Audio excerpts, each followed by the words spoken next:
Good morning, everybody, or good afternoon. It's almost noon, but we're going a little early today. That's okay. I'm Go Here, Go Home, and welcome to the Sunday Brunch Kit Builds. Every Sunday, I show up here and we build kits, work on the layout. We'll do some weathering or graffiti, a little bit of everything. Everything, though, model trains. So if you're looking for that, you're in the right place. We have a bunch of people that have showed up nice and early, and I just want to shout them out because it's so nice of you to join. We've got Trackside Mike actually beat Wigwag this week. And Wigwag is here, and Eminem Rails. How's it going, guys? Welcome, welcome. And we have, let's sign another name. Where is it? Where'd you go? N-Scale Dystopia. Hello. Still waiting on your next video. Very excited to see what you do next. And Stormy Skies. Hello, hello. Welcome. All right. And yeah, so in the normal tradition of the Sunday brunch kit builds, I usually let other people come up and if they want to work on something and join me, join the conversation, join in the fun, you're welcome to do so. And I can only fit so many, so if you'd like to join, you can come on up. There's the link right there. I've been working on a couple of things this past week. I'm going to show you one of those things right now. I've got some video stuff that I'll probably be showing in the near future. But this is a weathered ballast hopper. This is one of the new Bowser ballast hoppers, and this is the Ontario Northland one. There was 6 different road numbers, and I'm done weathering 4 out of the 6. That's what it looks like originally, and that's my handiwork there. I'm not pro or anything, but I really like these cars. They're very neat. You can see the inside. That's the ballast that's in there. It's a bumpy plastic. Not that awesome. You know, it's okay. If you're running a standardized car, these aren't overly expensive. I mean, about $27, $29 at your local hobby shop. If you do your shopping around, you will be able to find them. But most of the places you're looking at about $40 for one of these. The weight is pretty good, but you need a bunch of them. And luckily, a couple of shops did an extra 3 numbers for the ONR. And with some help from James Galton, I was able to get all 6 for the ONR. And within a week, they're already looking like that. Dirty, dirty. This one's a lot heavier on the rough side. I try to go by the prototype photo if I can find it. If not, then I kind of wing it. And I also added my own ballast over top. You can see there, that is the ballast that I use for my main line. And I put a very thin coat on there. Just put some white glue. And you'll see a video on how I did that. Yeah, it feels real too. It's a lot better than that plastic looking. It is what it is. And then, yeah, you just put your own ballast, to keep the continuity the same, right? So that one's all done. That one's ready for the tracks, I think. Yeah, so I've got a couple others that I'm going to weather today, just to keep that going, because I got the 2 more, and then I'm done all 6, and that's all good. We've got someone joining us today. It'll be Track. How's it going, Mike? Can't hear you, Mike. Mike's mic is muted.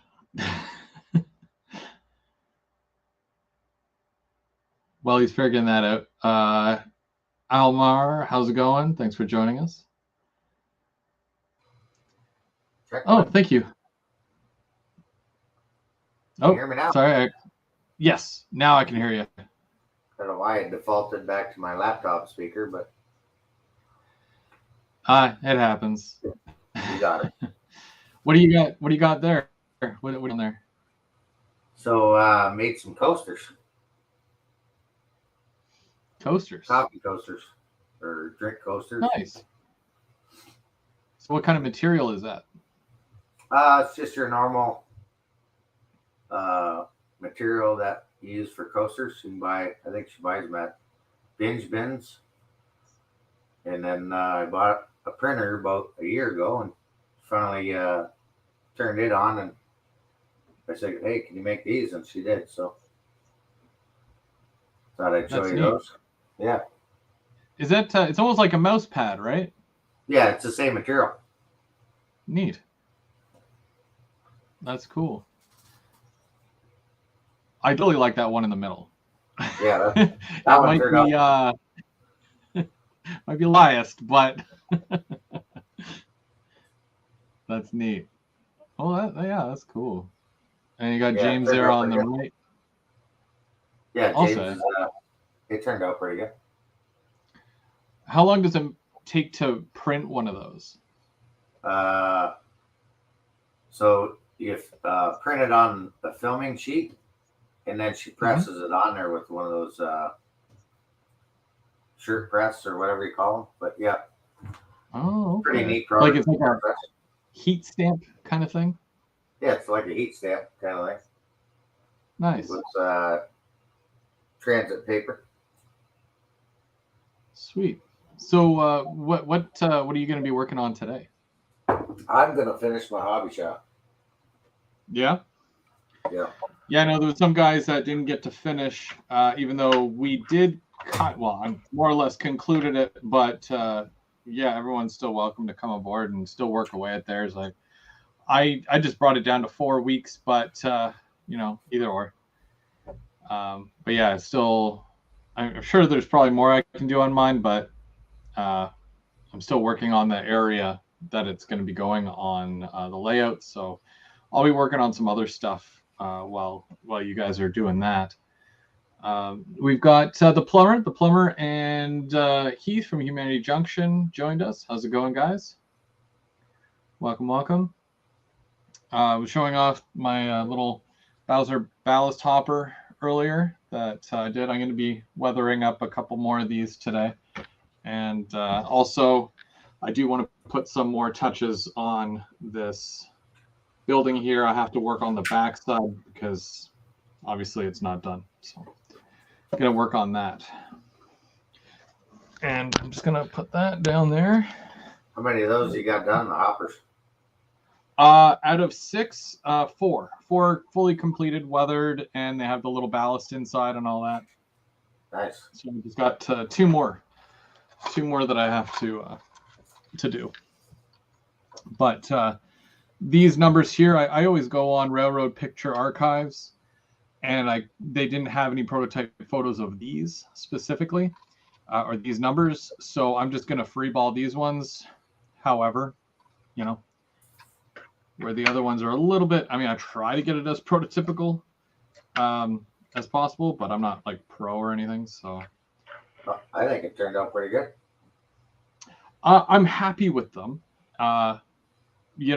It looks weird not having a weathered locomotive pulling, the weathered cars, but eventually I'll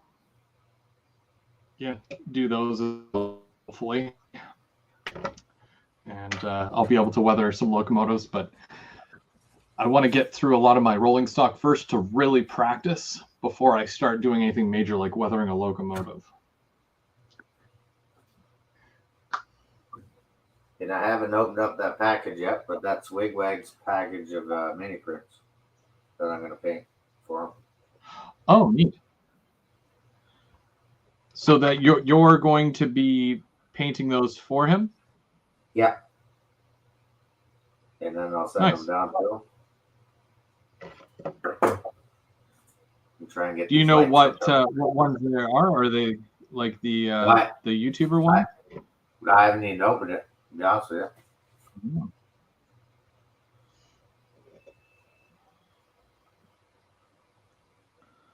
It's a mystery bag.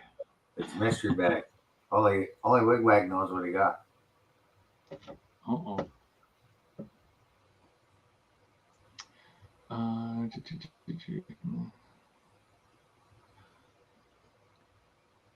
So I have to go all the way back to Toronto to get rescanned because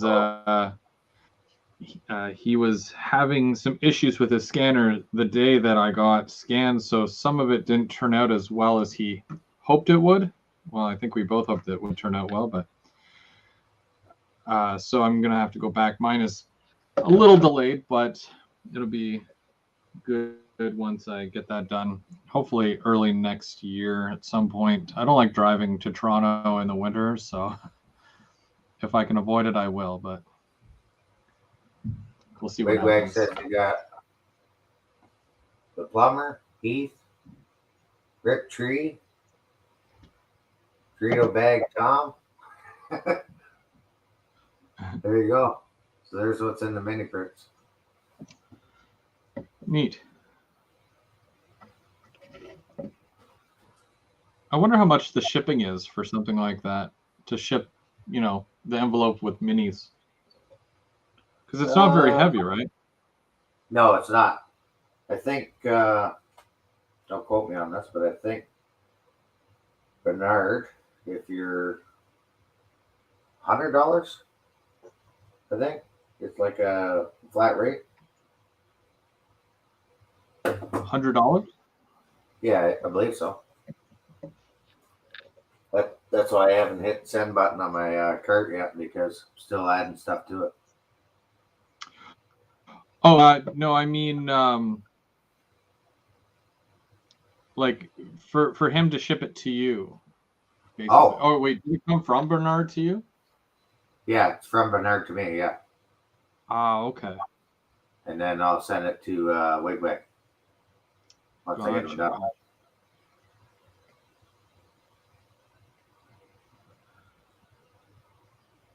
Yeah, so it should be good. Hey, Sparky. Oh, hey, Sparky, how's it going?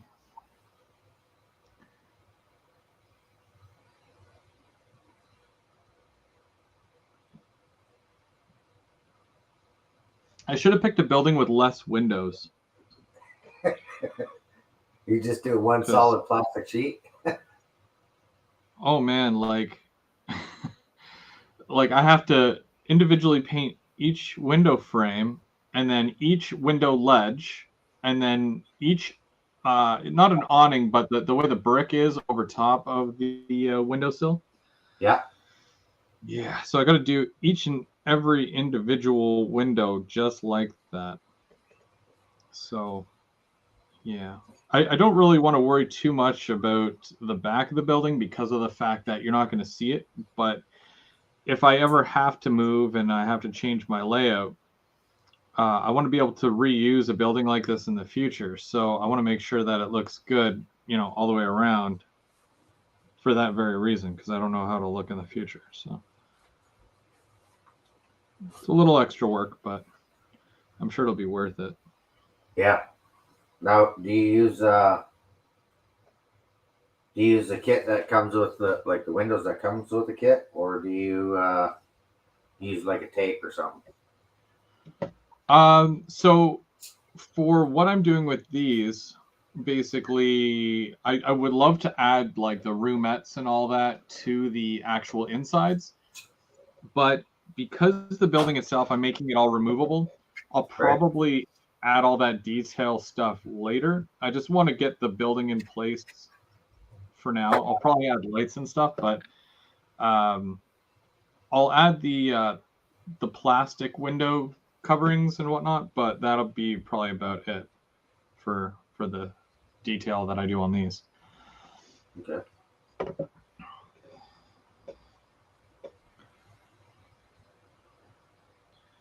Speaking of layouts, how's your layout coming along there? Good. Yeah. Put Yeah. any more holes in the wall or what? Not yet, no. But No. I did get working on the bridge. Actually, I can show you that. I got the bridge done and weathered. Oh, nice. That's looking good. And I'm surprised you didn't get a giant CN noodle for that, or what? oh, I got some of those. You got some? Oh yeah, got a whole sheet. Oh yeah, yeah. You're gonna need to put a noodle on there. Yeah, Yeah. definitely. And I did realize this is only a 70-foot span, so I got to get another 70. I'll probably get another 70 and a 90-foot just to be safe. Oh, okay. So you want to make it even longer then, eh? Yeah, I got to do a over under. Ah, okay. How's the height clearance? Is that still good? Yeah, the height's spot on. It's Good. gonna work. Good. Yeah, I find that the 4-inch, if you go up the 4 inches that a full riser set will give you, it gives you enough clearance if you put because mine goes from the foam to like right flat onto what is it, 1/4 inch ply Yeah, to level it out, and I can fit like any type of rolling stock under that. yeah, and the auto racks work. It's the right height for an auto rack Yeah, or double stack containers. yeah. So it's it kind of it's a good thing. It's a happy accident, I guess you can say. But it's a good height for sure. So how long are you trying to make the bridge overall? And scale, it'd Yeah. be either two 70s together or 70 and a 90 Oh, okay, okay. for the over the double main. Yeah. Yeah, that's pretty decent. Are you going to Yeah, use all the same bridge, or are you going to do something like where you use like one of those or two of those, and in the middle you put like an arch of some sort, an arch bridge? yeah. I was just gonna use two of those, or Mhm. even thought about one of these, but that's only 30-foot girder or 50 Mhm. foot girder. Yeah, like that would be good if you had a road going under that one, Yeah, just to kind of give it that extra clearance.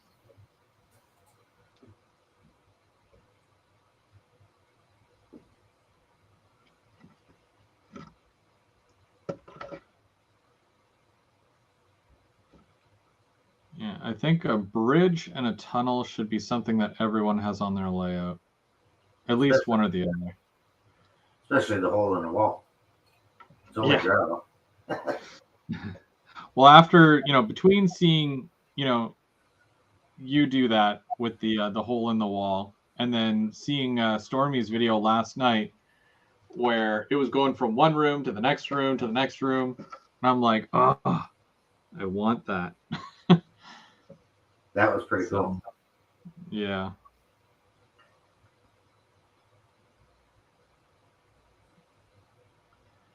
Yeah, it was really neat. Oh, we've got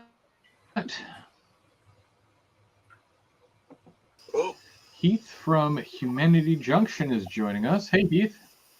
Nice. what's going on? Can you guys hear me okay? You bet. Yep. I've been, since I said hello in the chat, I've been trying to get on. I've been fighting with my computer. Oh, but I'm getting there now. I'm getting there.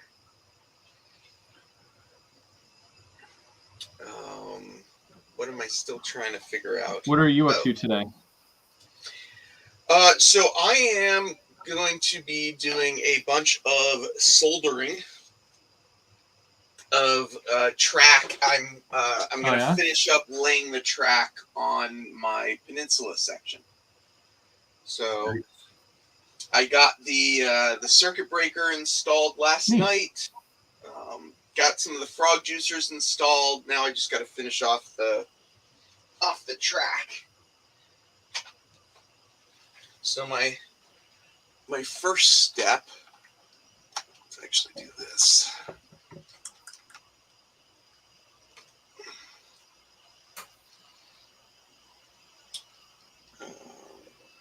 Oh, John is with us. Hey, John. And Bubs and CP368 Productions. How's it going? Welcome, guys. Welcome. So my first step, I don't know if you can see this. I took a piece of Atlas track that's at the right curve that I need, but I need to put it on the Pico ties to make this little section of curved track be the correct radius. So that's my first little piece for today. Now that's N scale, right? Correct. Yes. Using binoculars to see Correct me that? if I'm wrong. Is with the radius of N scale, is it technically half of what you would do for HO? It's close-ish. I mean, because HO's 187, well, whereas we're 1/160th, so it's pretty close to just, if you just double it, you get close enough. Yeah. Where like a 24-inch HO radius would be a 12-inch. Yeah. Cool. Yeah, so this is a 9.75 that I'm working with here. It's going to get me into my yard for my wharf, for my car float wharf area. Is that all being custom built?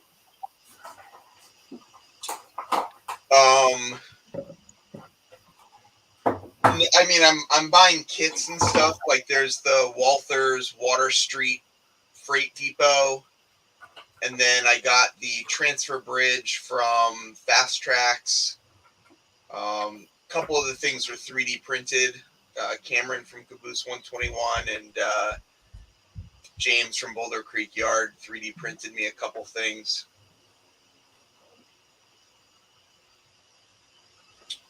Except for this piece, the track is all just straight out of the box. I'm just doing this to make my life difficult because,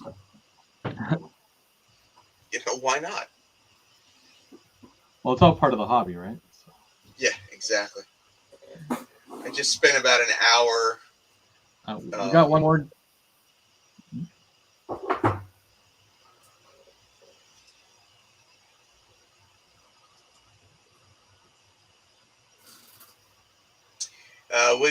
Wigwag wants me to change microphones. We got one more joining us. Oh, yeah, Bubs. What do you think? It's Sunday brunch, Bill. Hey, Bob, I don't how's it want to leave it. Hey, guys. How's it going? Yeah, taking it easy on the weekend.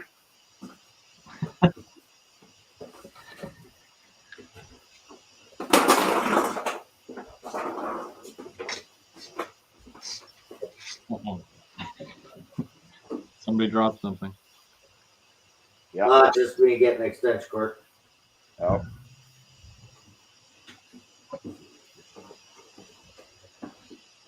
Mark, you dressed as the Joker today? Nope, not today.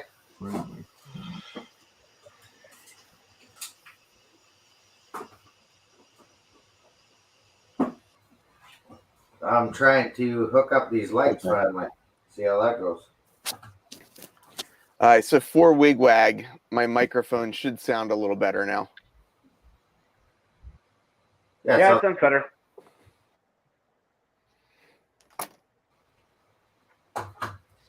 Yeah. I have way too much on my desk to be. What type of mic are you using? Well, I was just using the mic on one of the webcams that I have up on the ceiling, but I switched to it's the Rode Wireless Go 2 lavalier. Okay. Lavalier. it helps a lot because I tend to walk around a lot when I stream. So I'm surprised you don't have like a boom and all that stuff going on there. I used to have a boom mic, and I do have like a studio mic set up here as well. But for when I'm modeling and stuff, like, because now I can get up and I can, walk around the room and still sound exactly the same as when I'm sitting at my workbench.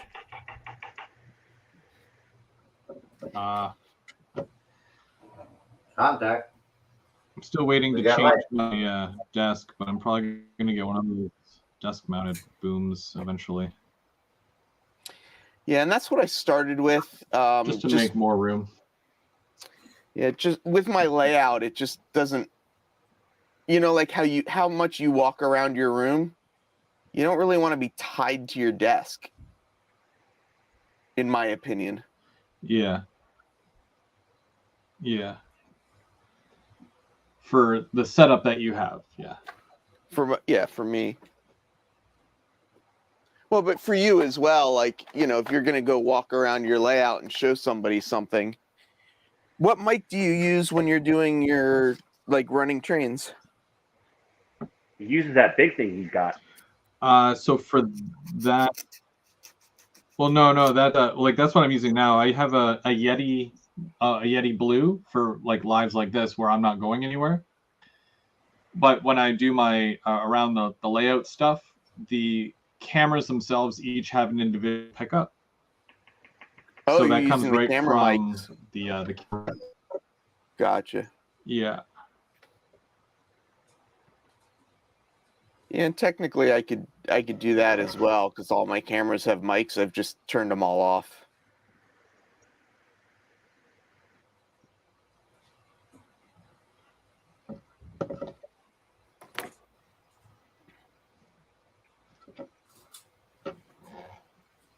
Do I need any insulated? I'm sure there's a way to redirect the audio pickup, but I'm not entirely sure. Okay, no. Bubs, are you weathering something? Or are you... Yeah.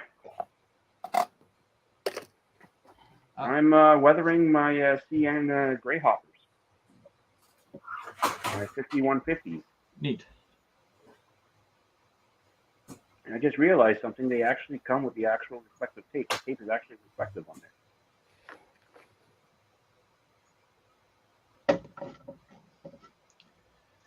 Is that Walthers or Intermountain? Walthers. Walthers. Yeah, it looks good. Oh, Tim, they make it like that? Hey, Tim. I saw your text messages, but I didn't want to be on the phone and on a live at the same time, so I was going to just check it after. But thanks for joining.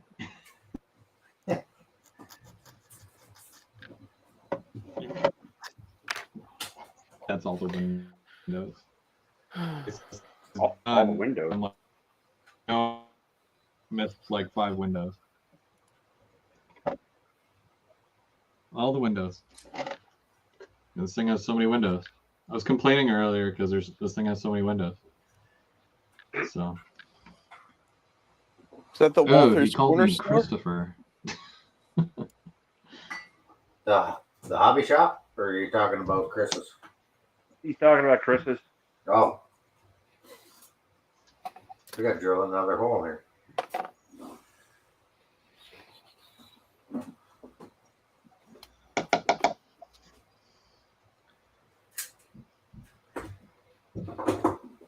Later, plumber. Thanks for joining.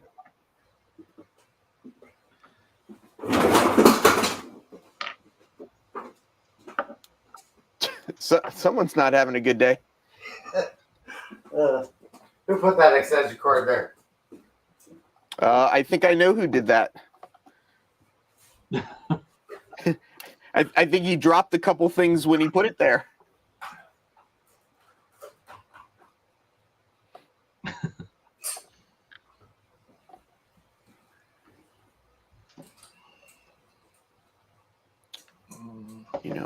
I should set this camera up as well.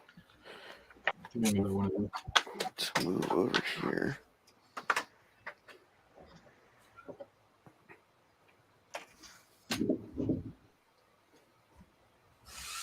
Keith, did you get any of that really bad snow or what?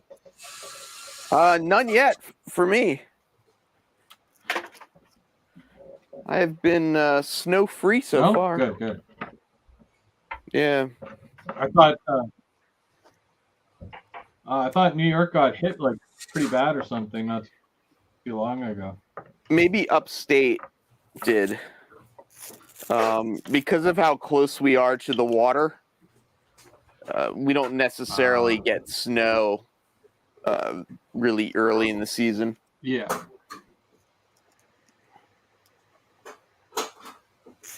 Not necessarily. Okay.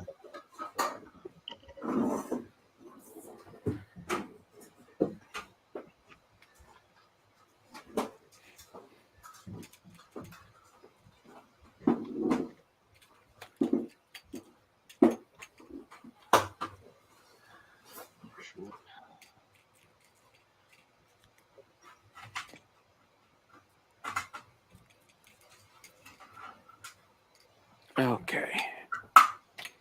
Now we're cooking with gas. Yeah, see, this is kind of what I look at here. So I save pictures from Railroad Picture Archives, kind of like this one here. This is, what is this, number 2240, which looks very rusted. And then the 2286, which I tried to do something very, very similar just by making it a darker rusted color. Nothing too crazy, but the light doesn't do it justice, I guess. I don't know. But yeah, so I'm just going to pick another one here because I don't think I have a 2224 number. Yeah, I definitely don't. What am I trying to look for? Oh. That's not charging, is it?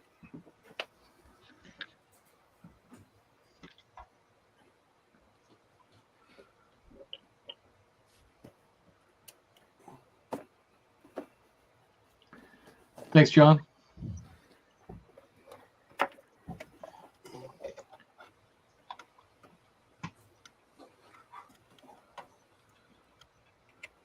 Mike Sparky wants to know if you fell off your chair. No.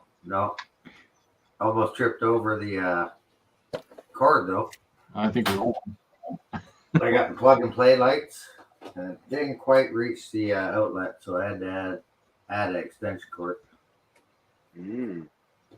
But I got another idea for the hobby shop here. That's still one of my favorite videos, is when Flying Crow fell out of his chair. It's not funny, but funny, I guess. Yeah. When was that? It's funny because he didn't get hurt. Yeah, that's right. When did that happen? It was a long time ago now. I actually cut it out and made it its own little video. But he had like a folding chair, and you know how sometimes folding chairs just like get misaligned, the rails, and they kind of collapse underneath you. Yep. So that's basically what happened to him. Oh boy. Dang. Yeah, definitely a situation where you're like, are you good? And then if you get the clear, then you're like, that was funny. Yeah, exactly. But yeah, oh man, that sucks. Okay, let's try that.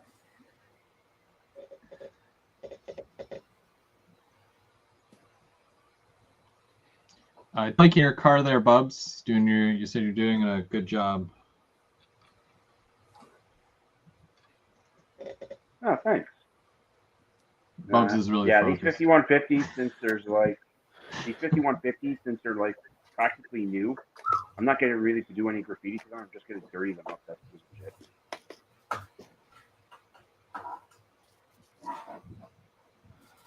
Bubs, did you see the new paint scheme for the hydrogen locomotive?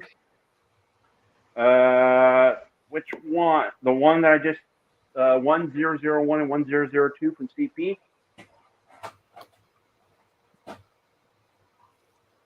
Yeah, like it's green and gray. Oh yeah, that was I think 9006. That was formerly 9006, I believe. And then I actually saw a photo. They did a standard with that color style, but then they put the CP the Canadian Pacific red and white in the middle of the locomotive on 1002. Hey, that looks right, eh? Yeah. Oh wow. Yeah, that looks really good. Yeah. I just put a light inside it too.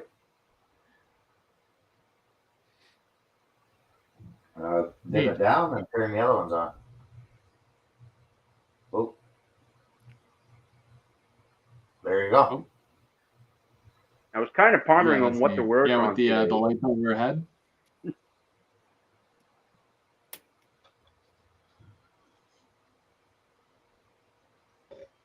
At first, I actually wanted to work on the Bojo today, but then I realized Then what happened? I don't have all the legs for it. Well, I realized I didn't have all the legs because I got to get some of the legs back from Algonquin. I was actually going to set it up here in the apartment there like last time. Thanks, John. And I was going to get some no-nails and start putting some of those cork sheets down for the buildings, but I'm like, I'm missing some stuff, damn it.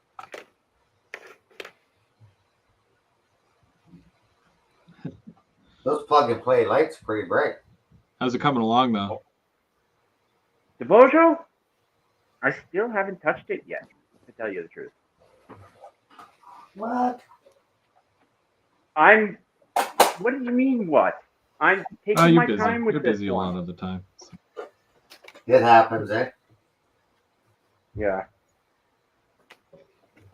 Okay, I'm happy with that. I'm going to glue it together.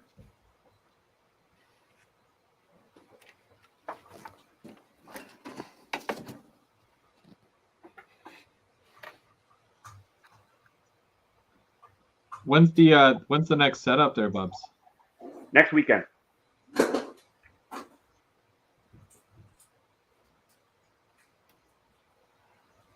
So December 2nd, 3rd, and 4th is the next setup for the club meeting.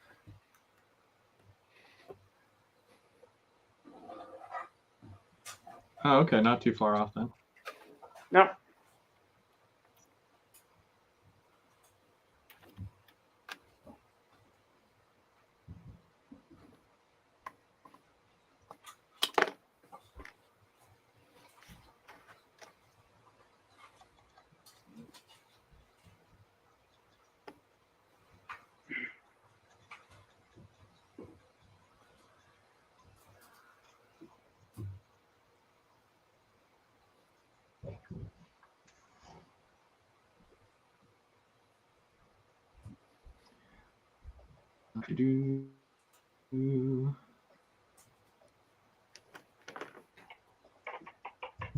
Buffalo is 400 miles away from Keith. Well, I know the states. So, like, there's New York, but then there's Buffalo, New York, which I believe Buffalo, New York is right by Niagara Falls, I'm assuming. Yes. I thought Niagara Falls was on the other side of New York.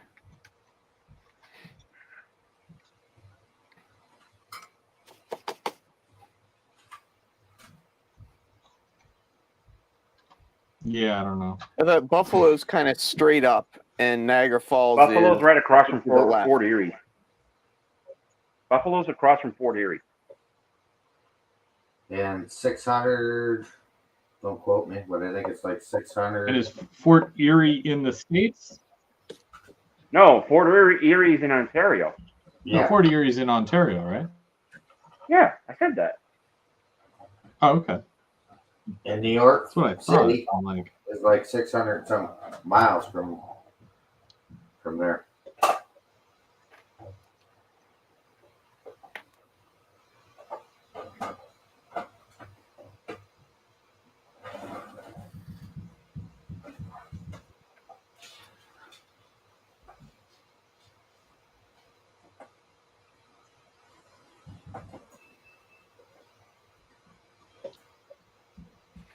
I don't know who thought N scale was a good idea.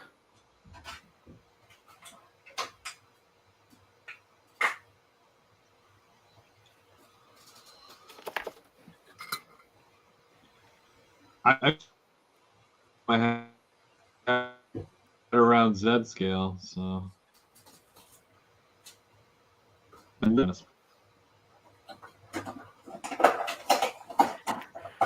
Okay, so one down. Do you have a? Do I have what?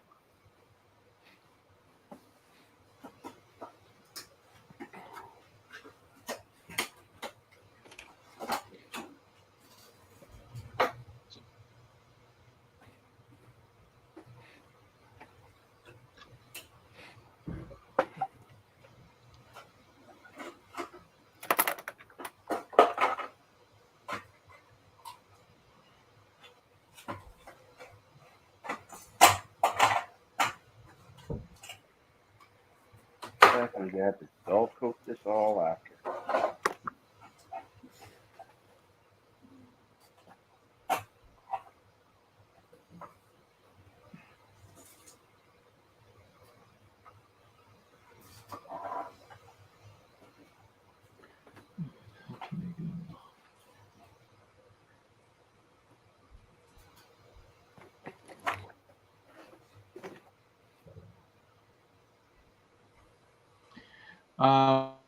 Wigwag wants to know, Heath, did you get your bridge warpage fixed?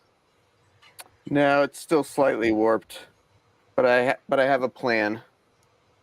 I got like threaded inserts, and I'm going to put threaded inserts into the board that I can then screw the transfer bridge to, and then kind of just adjust it as needed. It should work out.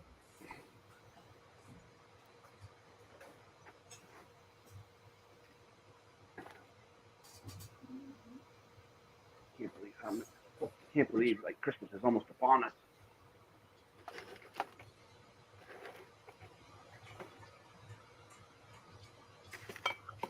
Yeah, what do we got? Less than 30 days now, right?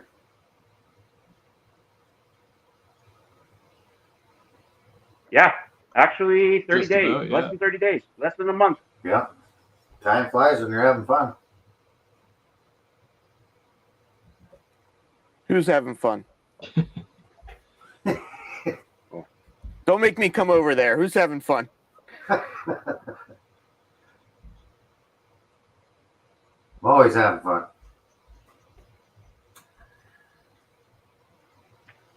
My door fell off my sea can. I'm just fixing it up.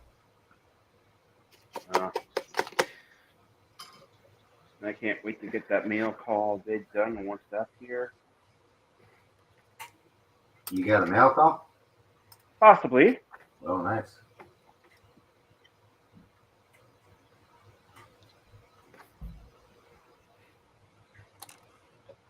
But I did do something this week, and I want to give a shout out to Tristan for that.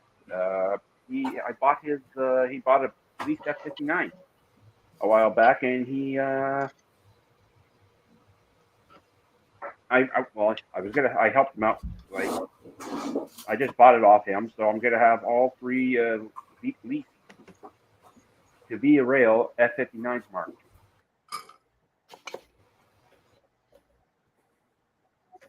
It's always fun when you complete the collection. Oh yeah. But then as well, I'm still waiting on the other baggage and the 2 manners I'm supposed to be getting from Rapido. I don't know when they're coming in. Yeah, I guess those manners and sleepers should be hitting stores really soon. They should. Well, they've been sitting at Rapido now for like a couple of weeks. Oh, have they?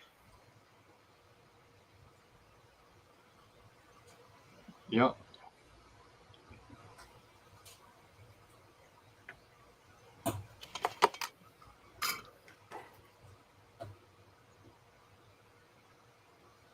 And I'm guessing you didn't get anything, Chris, did you?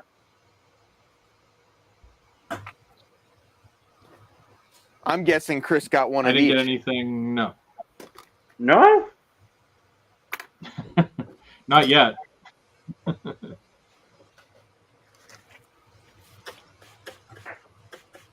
I feel like if I do get those though, it's like then I have to get specific, coach. The buds, the Heps. Yeah. But I want the newer ones, not the older ones.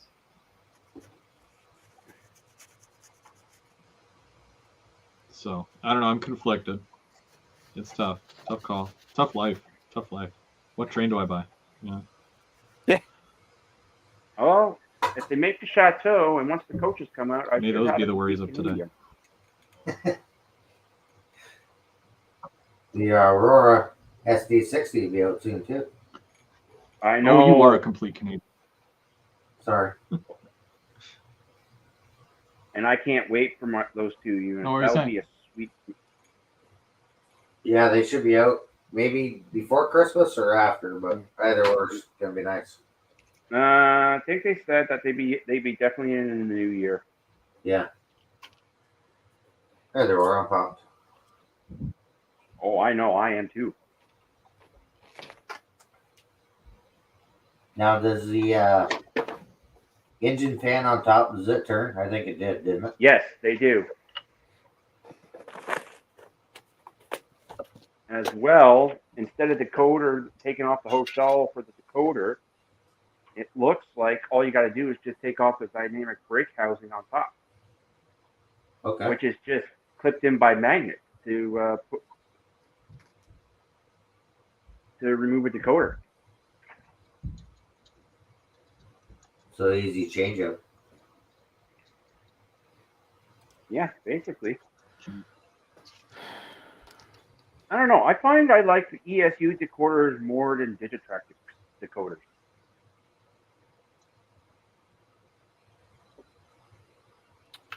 I think you and everybody else agree.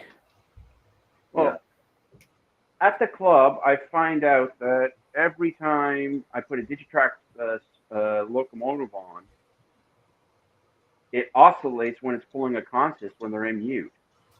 But an ESU decodered locomotive, it's just smooth out of the gate. My understanding is that might be related to back EMF, but don't quote me on that. I could be making that up.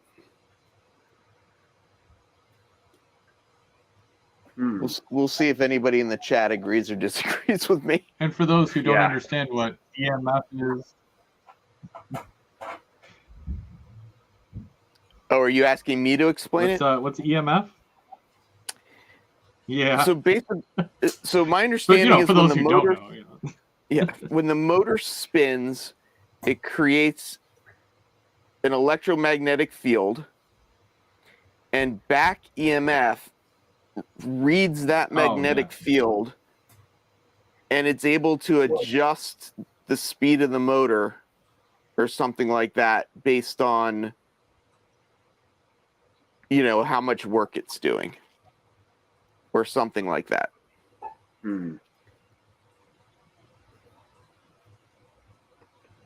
Now, I'm sure there's somebody in the chat that can explain it significantly better than I just did.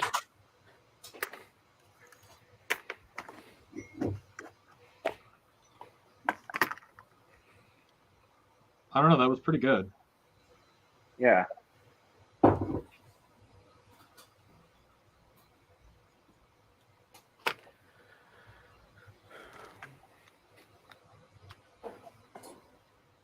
It may have been a pretty good explanation, but it could also be completely wrong.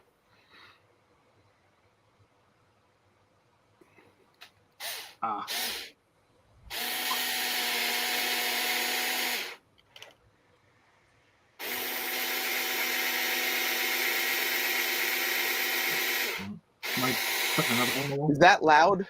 No. Okay.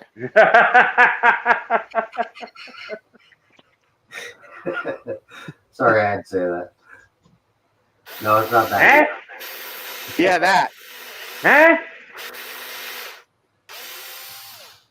I can't tell.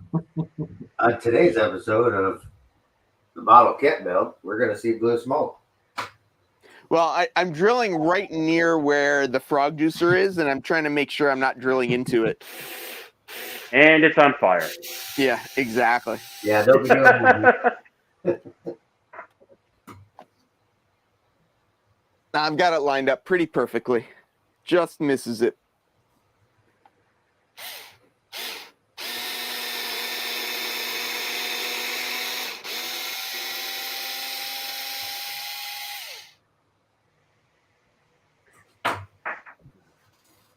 Chris, we got to start putting that foam up there on your third level when we get the camp.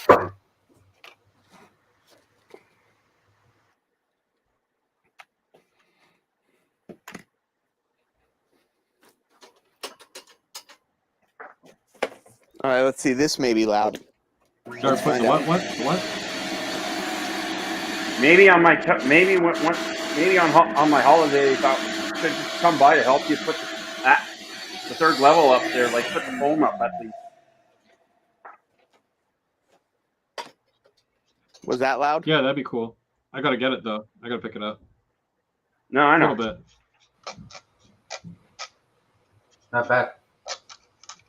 And in case anybody wants to know the score, it's not good. It's 2-1. Yeah, Mark was on, and now he's gone again. Is it Heath World and that Cup. piece of wood they're drilling?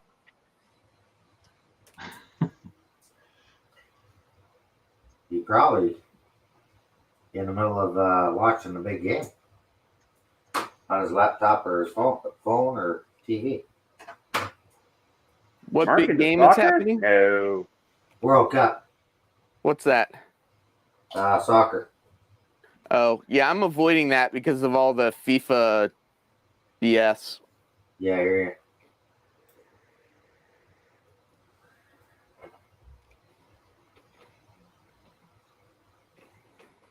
you. Ew, sports.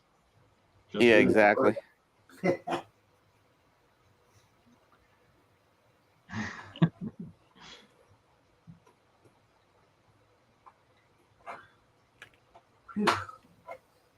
Just put it in the lugs for the sea cans. To stack them. Oh, the Aurora miniature lugs? Yeah. Oh my God, those things are so small. Oh yeah. That's why I got these on. See what I'm doing. Yeah, I'm gonna have to get some 48-foot well cars there, cans.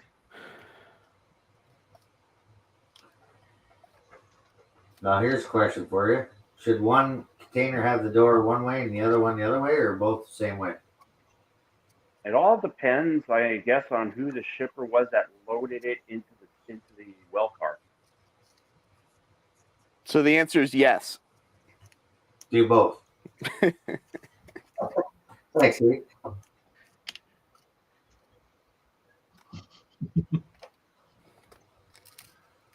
Yeah. Pretty cool. Then I'll weather them up.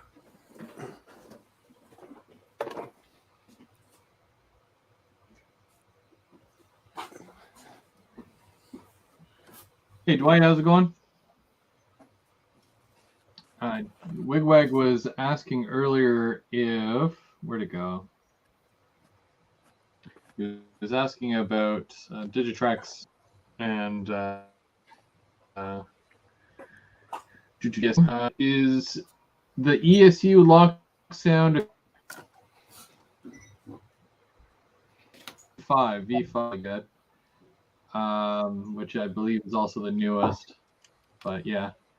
And the system that you have, the DCC system, doesn't really matter too much as per what decoder you have. So you can run Digitrax or like a ESU on any DCC system and whatnot. Same thing with Tsunami. But you're going to have a hard time unless you do everything manually, like CI stuff. Programming a decoder on Digitrax system. At least that's how I find. So that's why it's always good to get one of those ones that you connect to your computer and then do it through the application to change your CVs and whatnot. Unless you're a pro with the controller, but it's a good way to practice and see everything visually, I guess. Like the programmer for the ESU. We have one more. Yeah. Let's see if we can fit this one in here. Yeah. I think it's very helpful. Hey, Randall. Hey, Randall, how's it going? Oh, going pretty good. Just on my way back to Memphis. Memphis, Tennessee. Where's that, Arkansas? What's going on in Memphis? Not a whole lot. Just had to take a couple crews down there. Drop Tennessee? off to the hotel. Memphis, Tennessee?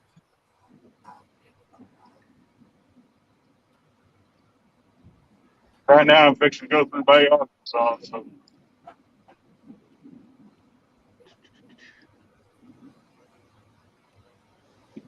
Did they say that was Memphis, Tennessee? Tim just says someone hit a home run in the soccer game. Nice. Oh, no. I hope they go for the extra point. Touchdown. Slide to home. And he got a hat trick. Yeah, hopefully he has a good end zone dance for that. He's got to do the Ronaldo. Ooh.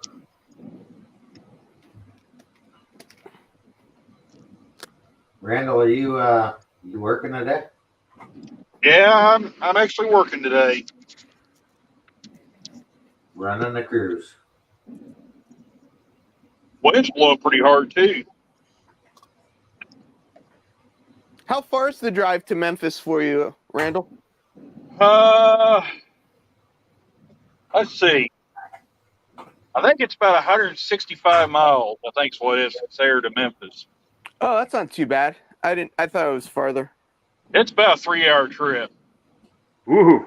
Yeah, I was gonna say that's a while. Yeah. Usually a Memphis trip's a good 8 hours. Round trip. Round trip. Time you clock in, wait on the crew, and whatever stops they make along the way, and then you drive a break and whatnot. So it's pretty good 8-hour day. You get paid for your wait time, though, right? You get paid for your wait time except for the driver break. Right. Yeah.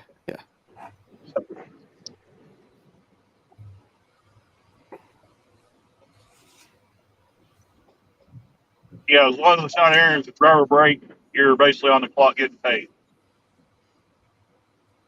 Once you leave Thayer, though, right? Not from your house. Once you get the van from Thayer. I mean, how far is it for me to drive from my house to Thayer? No, sorry. I'm saying once you get to Thayer and pick up the van, then you're on the clock, right? Yeah, that's right. Yeah. The minute you get in the van, log in on the in-van phone here, and start your pre-trip inspection, the clock starts on makes you log in.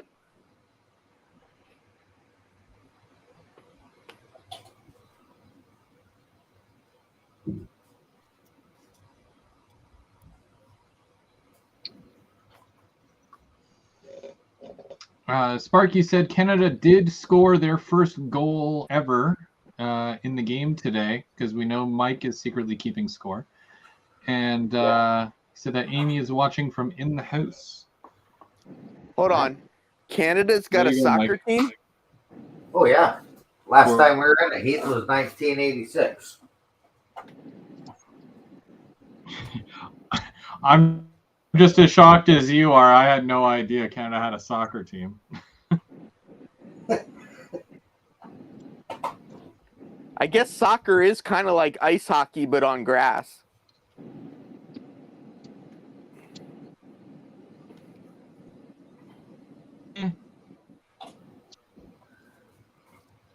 Somewhat. Yeah, even if Canada does have a soccer team, I mean, I would still. We did invent lacrosse. Cheer for. We did invent lacrosse. That's true. That's true. I get you. Yeah, but lacrosse is They all horrible. did stock car series Yeah, up there. so It doesn't make lacrosse any is sense. hockey on grass.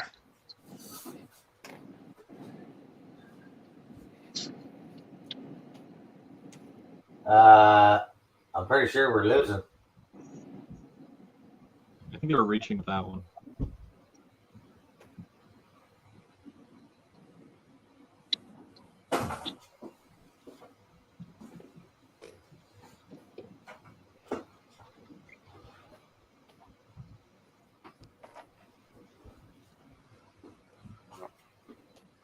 All I know is that Christmas break coming. It's going to be a nice, enjoyable vacation.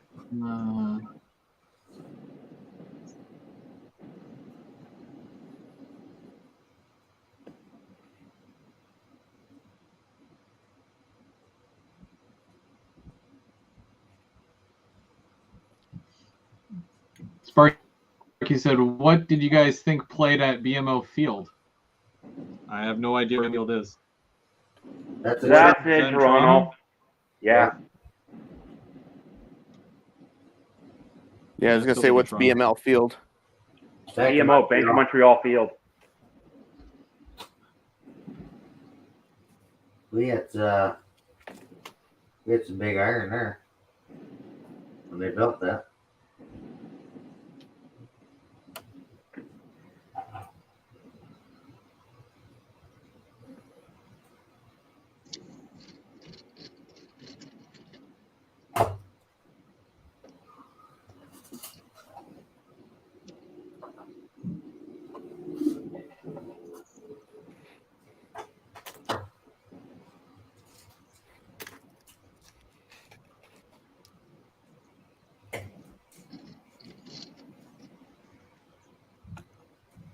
Curling's Wig pretty Wag awesome. wish that ESPN still showed curling.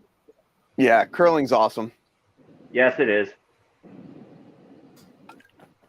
After the Winter Olympics, a couple friends of mine and I were trying to find a curling place to go to do it because it was just so kind of like interesting to us.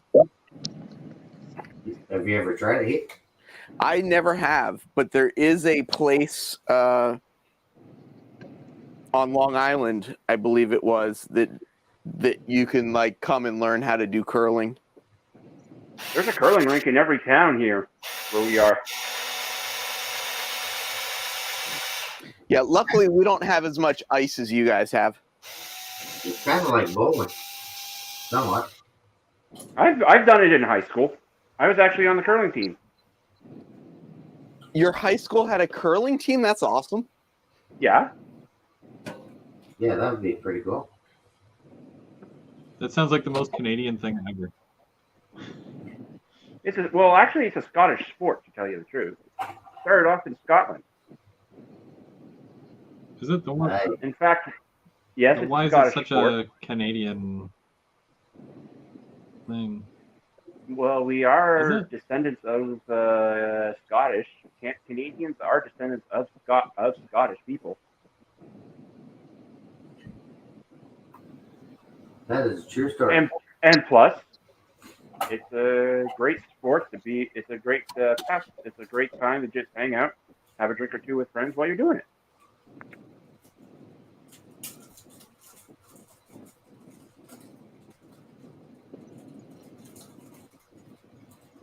Having a cold one in the cold. It's actually not cold in those. It's actually not cold in a curling rink. It's not. No, it's not too bad. No. Usually I would just wear It's jeans. ice that they're on, right? So it has to be a certain temperature, right? It's a different type of ice. It's a very different type of ice compared to ice hockey. Ice hockey ice.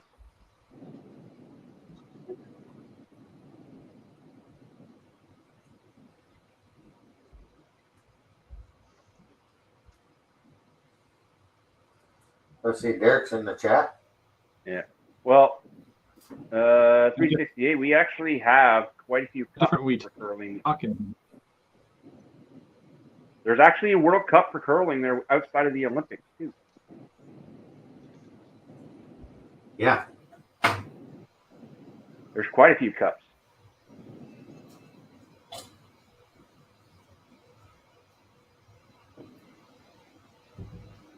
That's one.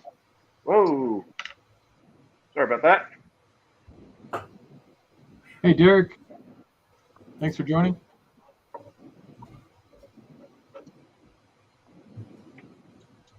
Hopefully my hobby shop is almost dry.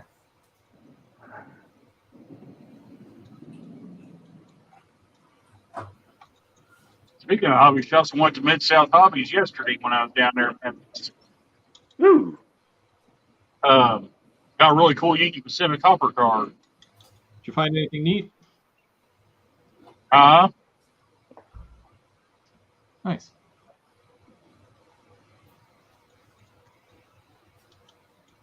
You did a scale train review yesterday. Yep. Who did?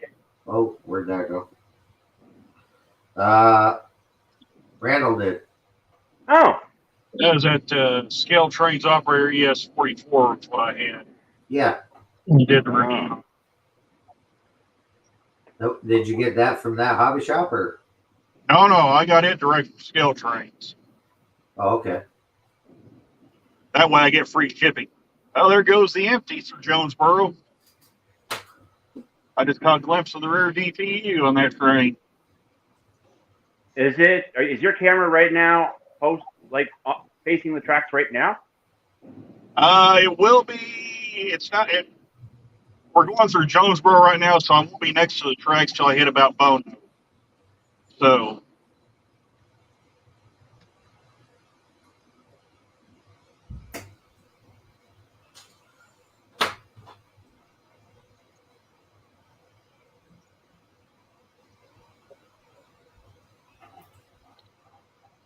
Wow.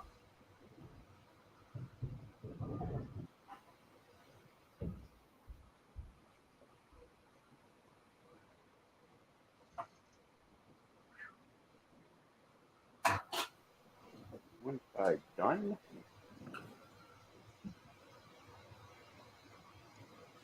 Now it's starting to rain. So it's pretty big, lot of rain then. If you're getting rain, we're getting rain. I haven't got rain yet. It's still sunny where I am. You guys probably. When I was on Artie's stream last night, it was raining hard down at the house. Let's see here where that front is right now. You guys got snow up there? Nope. It's raining up here.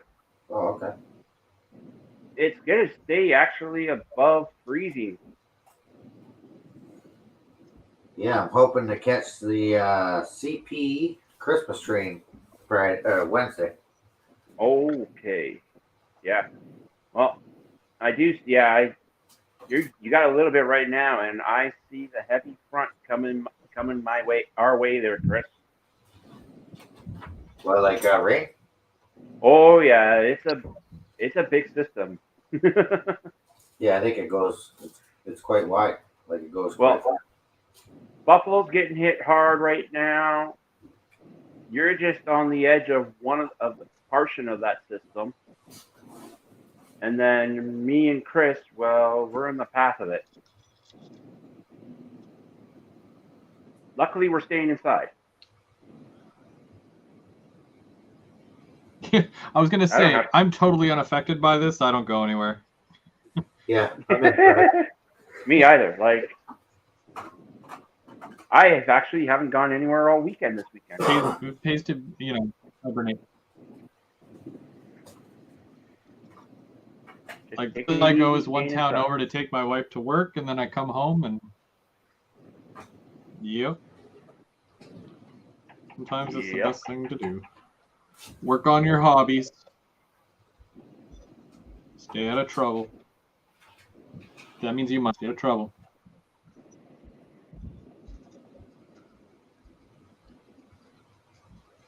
That's why James is also not here today, because he's getting into trouble right now. Yeah, he's getting into trouble. Uh-oh.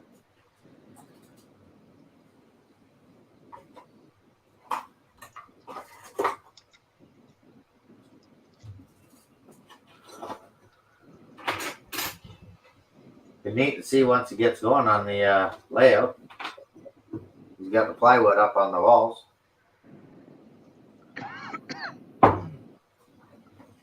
Yeah, it should be good.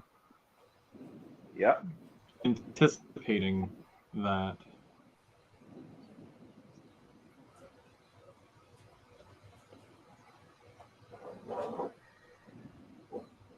Yeah. And as well, the scrap metal cars are going to be here basically next year, in a couple of months, in a month or so. I believe that's February, isn't it? Yeah.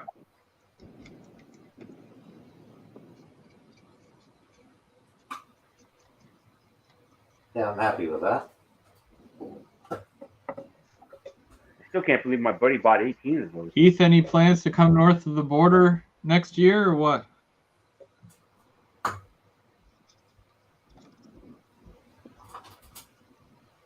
Is Heath on mute, or I can see his lips moving, but I don't see anything coming up?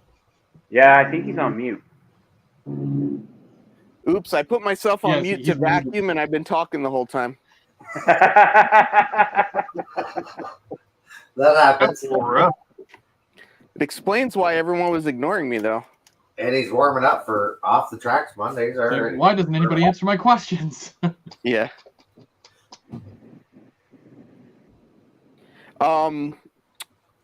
Nothing planned yet. My next trip is to Amherst Train Show up in Massachusetts, but the thing that's missing right now that's gonna cause issues with me coming to Canada is my passport's expiring in November, and I've just been lazy renewing it, and I need to make that happen sooner than later. Now, can you guys renew your passports for what, 5-10 years? Yep, 10 years. Yeah, okay. That's the way I do it, 10 years. It's 5 Yeah, years for same. kids and 10 for adults. Oh, okay. Yeah. Last week, can either do a 5 or a 10 year. Yeah, kids are every 5 years. Gonna fill the van up back there, Jonesboro Walmart, 267 there. Yeah, for some reason they think kids change a lot every 5 years, but adults don't. I'd say my midsection proves otherwise, but you know. And there's the completed version of the hobby shop. It's done? Yep. Nice, Mike. I'll shut off my light here. There you go. Get a better look for the. So what are you going to do next? Oh, I got all kinds of kits to build. I got an engine shop I want to get going on for the turntable area. The correct answer was, I've got nothing going on. What do you want me to build for you? Oh, you got nothing going on? You want to build something? I got No. I'm saying that should have been your answer. Ah. Well, I got going through the wall. I could kind of show you where I'm at there. I just middle of paint the portals for the tunnel. Actually, I can bring that out. I was working on that while we're on. Oh, wrong one. Wrong camera. That's just me.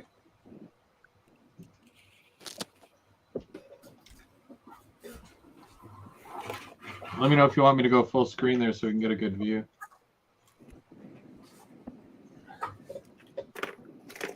So there's what I got done so far in the scenery.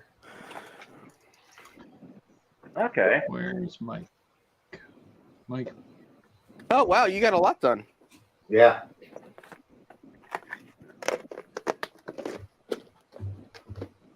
So it's coming. Okay, I clicked it, but it didn't do it. Oh, here we go. Whoa. Weather. That's quite the stretch there. Nice. Yeah. And then I just did like you guys probably do them too. Here, I'll see if I can hold that camera there. The all this scenery here, I just make up washes, right? Little paint washes. And then you can see like the grooves in the rock down below. Looking good. So it's coming. Do you I got this. use the Woodland Scenic stuff for that, or you make your own? What's that? Do you use the Woodland Scenics colors, or do you make your own? Oh, I make my own. There's the patcher band and stuff. Oh, I've just got crazy. I hit it bay for 2 seconds before you push you there. And it looks like you guys are going to go second out. Go to time down. Appreciate the info. Southbound.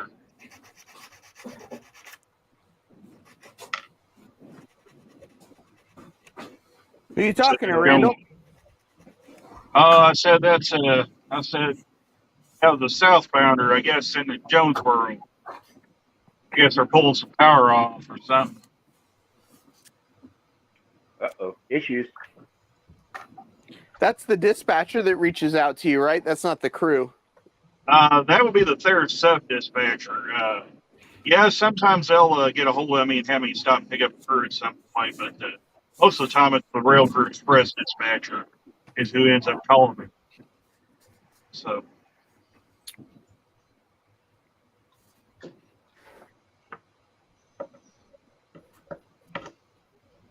Well, they make it like that has ruined the game for me by posting the score. Now I don't need to watch the Croatia football game. It's still going. But yeah, we're not doing too good. Thanks, Tim.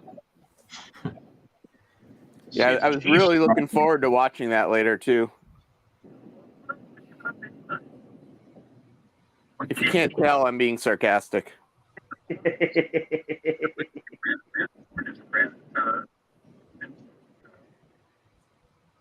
I actually got some work to do as soon as after this layout session in December. I got some work to do on Algonquin.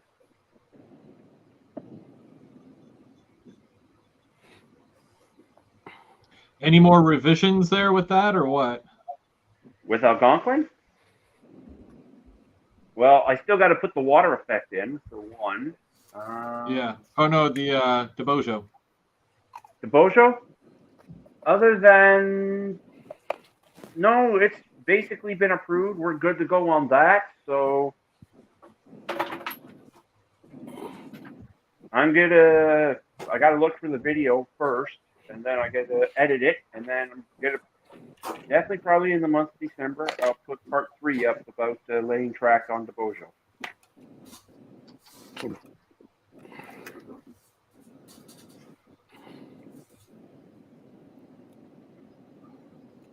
But I can't really do anything right now because one, I only got 4 legs. The Bojo needs 6, and to stand up. And as well, Algonquin and that there, it needs a little bit of work done to it too.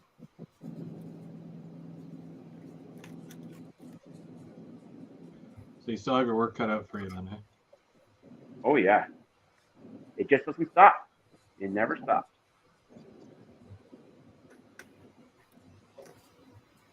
That's for true.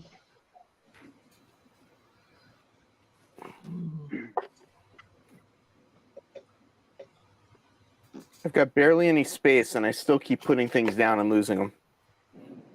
Mystic Railroad says we should have all built a metropolis by now. Metropolis? Yeah.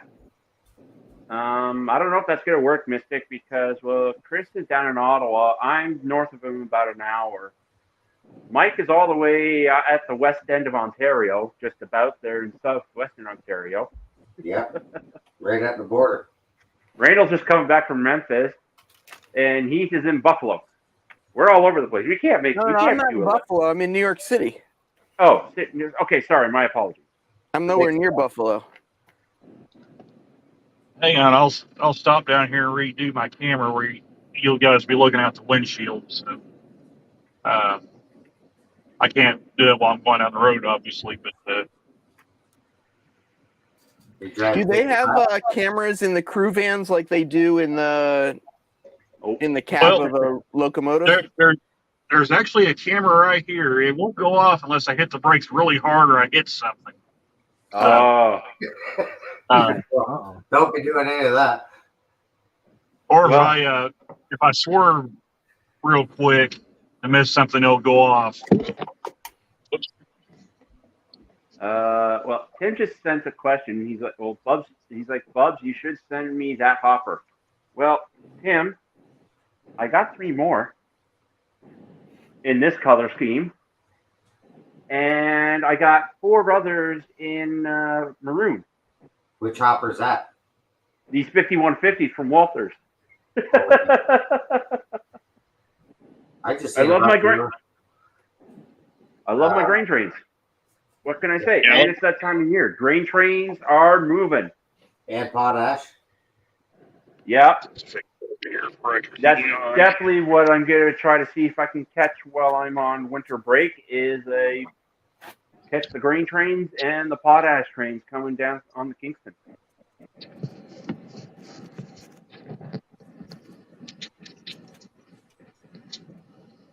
There we go. No, I'm just doing a wash on this. What do you guys think? It looks good. Yeah, you guys can see what I see. Oh, there we go.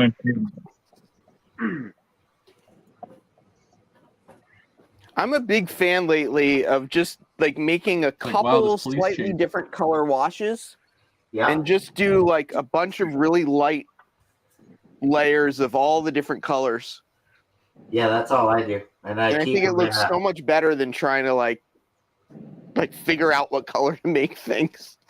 Oh yeah. Then I'll keep them in the container, right? And I write down what colors I put in there to the wash. Damn, I got all these too. Those are CM ones? Yeah.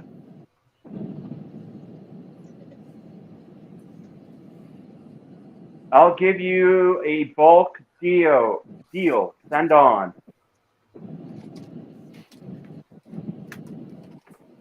Who's on this week? Since we got you guys on. It's Tim this week. They make it like that, unless otherwise noted. But I guess it. Unless they don't make it like that this Thursday. What did you say, Tim, from Don't Make It Like That?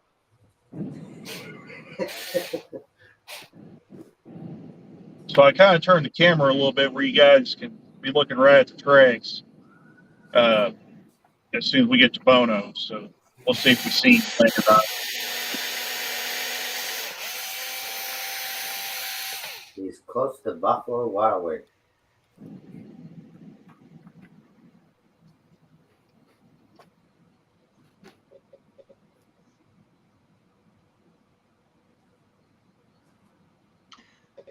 I like doing the wash. If anybody wants to promote, if anybody wants to promote something that's going on this week, you can all take a turn. Tim, if you want, or Tim, Mike, if you want to start, if there's anything that you want to push, and then Heath and Randall and Bubs. So tomorrow is Off the Tracks Mondays, and I believe we're on my channel at 7.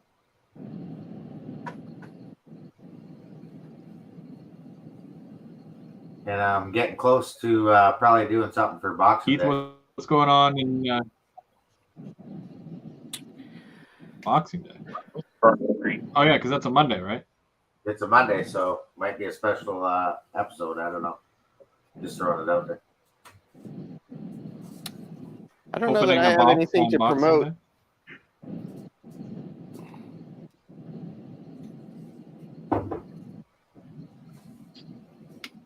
I don't really have anything coming up for me personally, so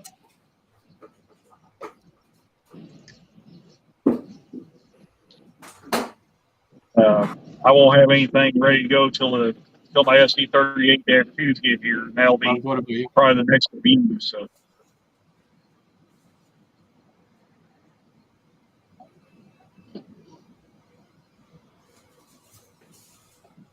Well, that empty coal train's behind us, and he's got a green. So I think a majority of us are.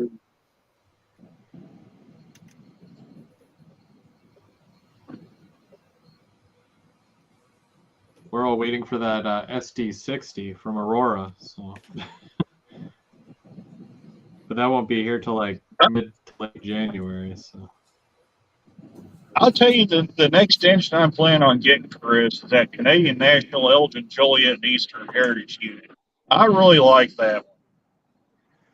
Mainly because it's all orange and it's my favorite color. So. Is that the Intermountain? Scale trains. Yeah. That's the Intermountain one, right? Okay. Did they already be the Scale Trains Ribbon that? Counter one? I feel it.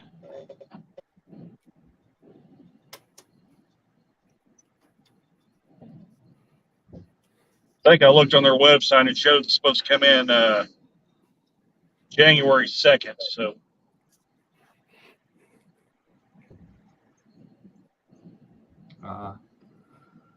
Waiting on those, but the Intermountain ones, because they're doing the 100 years of CN, the military unit, and all the other CN heritage ones.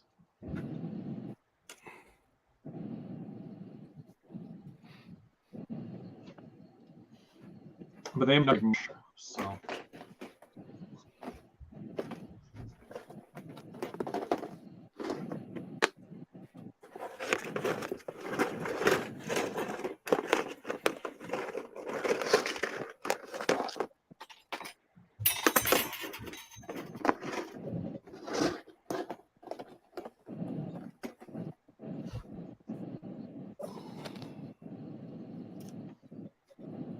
I will say this, up here in Sedgwick, they got a long string of stack weld cars sitting up here.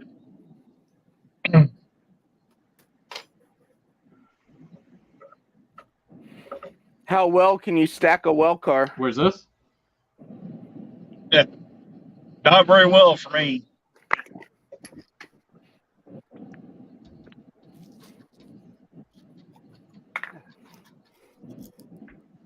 There we go. I'm back.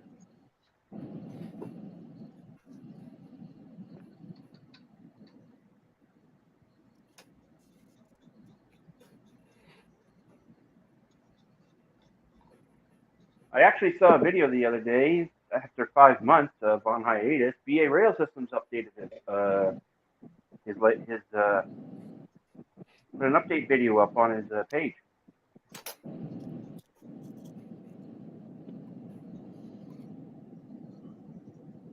Yeah, wasn't that like a week ago?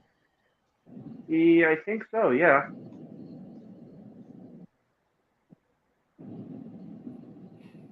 I am so far behind on catching up with people's videos.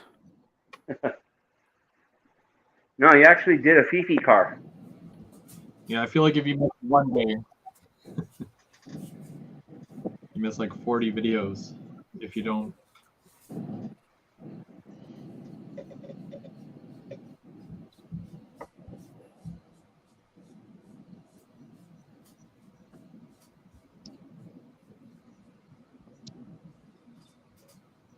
Mike, that's looking good, bud. Yeah, that's one done. I think I might grab another one. It didn't take long to do. I got them both primed with Tamiya primer. Yeah. And then, like I say, it's just like I say, it's wet brushing, right? Yeah, dry brush. Dry brush. Yeah. Are you going to seal that with a dull coat so that you don't get your hands dirty? Yeah. I'll seal that up. But all the grooves stick out, right? On the brick. Looks pretty good. Yeah. So I'll work on putting this on the layout today. And I got a couple pieces of track I got to rip up on the main line, on the main layout. just Okay. to join into the test bench or new existing through the wall. Nice.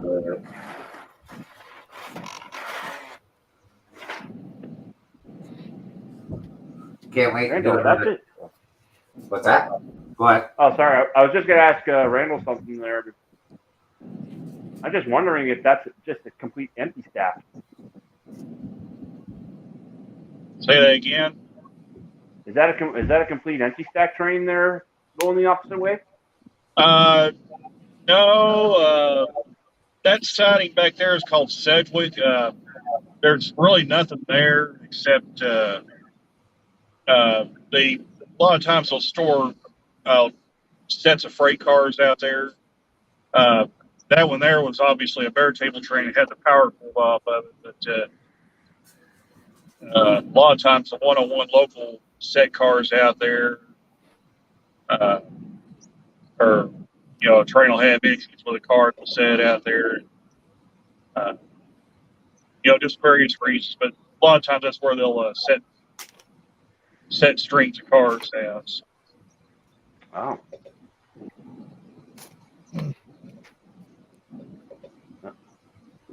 So Tim just asked a question. Would you guys be interested in they make it like that and Sterling Society collaboration? Now, back there at Jonesboro, if you actually go into town, they have the Post stereo plant, the Nestle plant, and the Frito-Lay plant, all right there, and the Trinity Railcar facility. Neat. So it's all basically right there grouped together, and the 101 service is as well. So.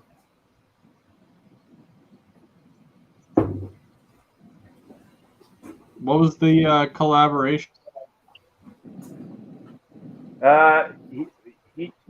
Tim was saying, would you be interested in they make it like that and Sterling Society collaboration hat?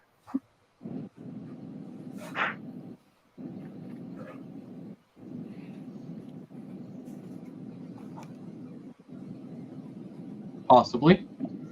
I'm more of a shirt guy. I like shirts, but I know that Sterling Society makes hats, so quite possibly. I like coffee mugs.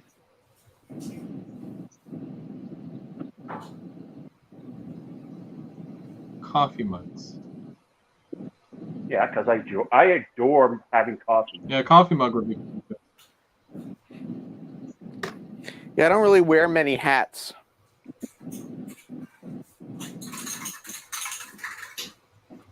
I do, but my hats, I bend my brims because I don't like having a flat brow. I'm a guy who bends my brims.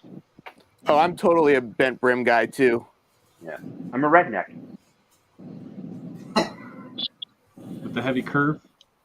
Sorry, I'm not a redneck. I'm not. Well, I am a red. I do. Does like, your gun ran rack call myself a redneck, but I am a country boy.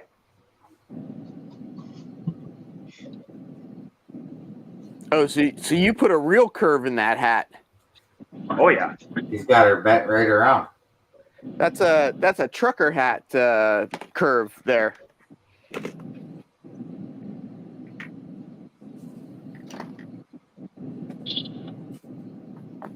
Uh-oh. Don't say that. No, there's someone. Oh, someone deleted it. Good. Okay, thanks, Perry, for deleting that. Was there was there a bot? Yeah, there's a bot. Oh. There's a bot in the chat. Okay, somebody got him? Yeah, Perry got him. Oh, there you go. Oh, James is here now. Yep. Uh-oh. Thanks for looking out. We were talking about you earlier, James. You're all going to get it now. Yep. Yep. We're in trouble now. Let the razzing begin.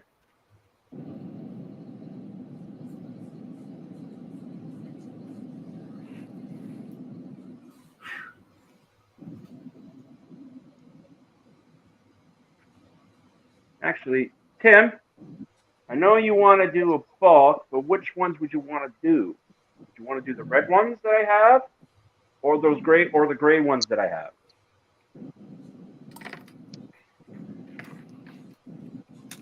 So what kind of hats was he talking about getting? Like beanies or I don't know.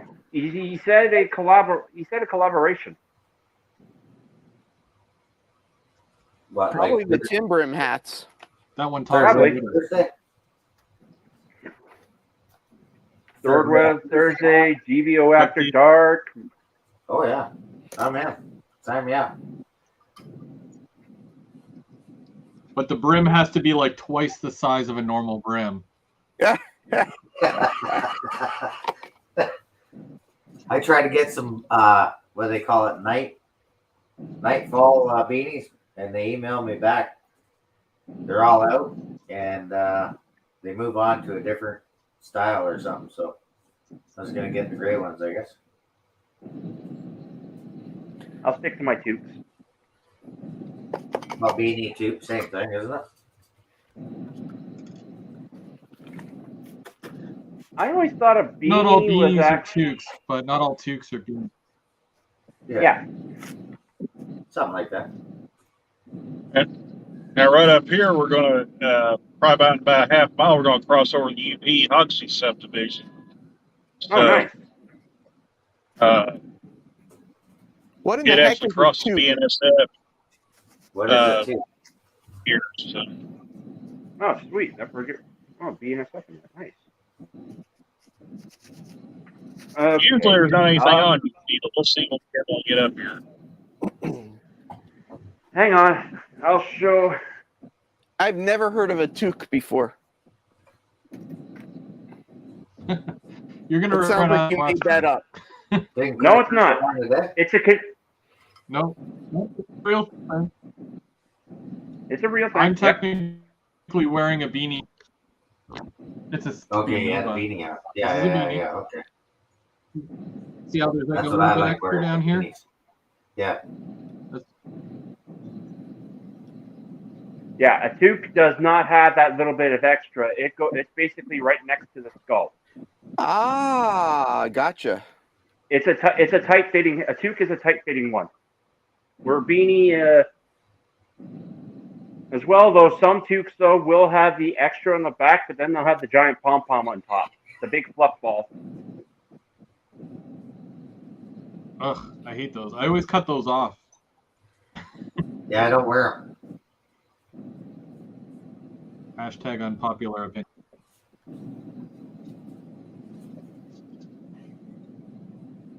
No, the only toque I wear is when I gotta have it for work. Baseball hat with no peaks. Wait, they make you wear toques for work? Then there's those other ones. Well, yeah, when I'm out in the field and that. What kind of work do you do? I don't like to really talk about what I do, to tell you the truth, when it comes to live streaming. I like to keep that sort of, yeah. You'll have to email me. Either that or after the chat, I usually will tell someone because I don't like to, yeah. I get it. Yeah, I generally, when I ask that question, I generally always ask, not like who do you work or where do you work for, but like what type of industry are you in? Just so that people don't have to, reveal too much information. Because I agree with you. It's like James Bond. No, it's not like James Bond. No, I know, but I mean it's top secret. It's not top secret. But I just sometimes, when I come onto this, it's more like I like enjoying just working with my hobby right now. That's all. Yep, no, I get you. Jeez, Heath. What? Just playing. We're just playing with it. Oh, Yeah.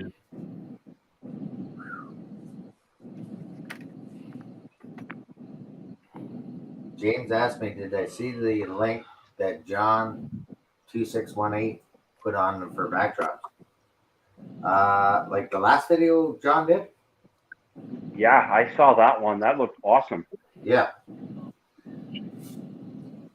I thought maybe he's trying to say there's a new one. I'm like, did I miss one? Unless John just put it out now. Are you talking about John 2618, John? Yeah. Yeah.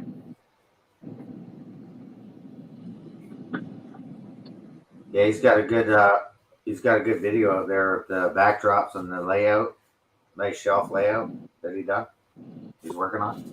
He loves it. Yeah. That actually looks like a really nice industry layout that he's doing. Yeah, it does. I can't believe I just called him by his old, his dead name, as opposed to calling him RailServe John.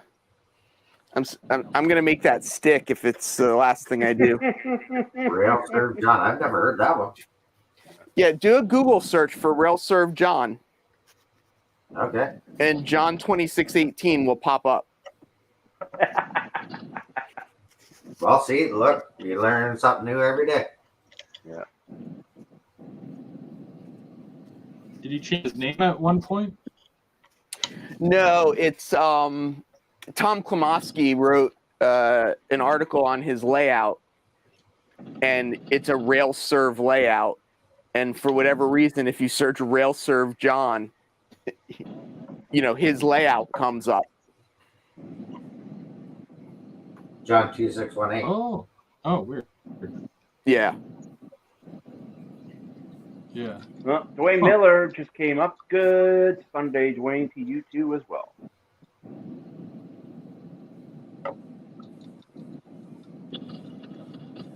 I was actually talking to Nick the Train Nerd the other day.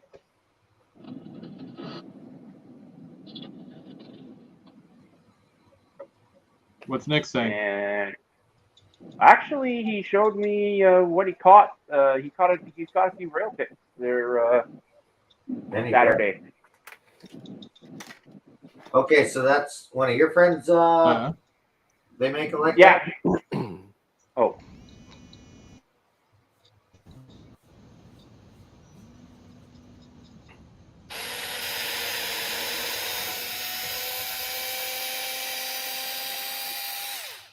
Yeah.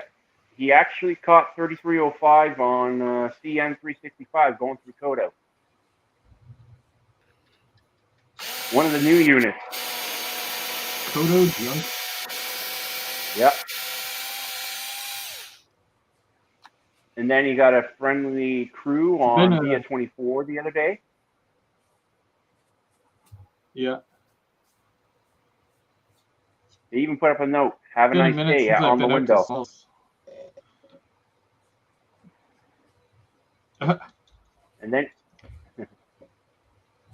And then he went to my neck of the woods where I usually try and go spotting there, and he caught a couple of photos in my little, one of my little good spots.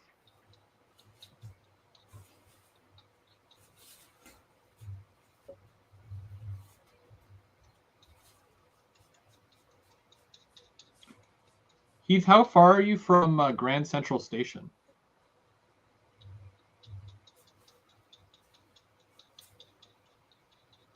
Heath? I put myself on mute to vacuum, and then I keep forgetting to take myself off mute. I'm about 15 minutes. All right. Just jump on the subway. Oh, sweet. We got a train. Oh, there goes the train. It's going in the opposite direction, right? Oh, I think it already passed. Yeah, we're right in the middle of the trees now. So. Okay. Randall, is that going west? Coming out now. Is that going away from you? It's southbound. Oh, it's got NSDP on it. Ooh. Who? Norfolk. An NSDPU. Your milepost 392.0. No defects. Repeat, no defects. Total axle 518 out. Ooh, that's a good size train. Yeah. Yeah, He said, that's normal here. Ooh, that was a That, good catch. yeah, that's probably a good Mm-hmm. 7,000, 7,500 foot long train.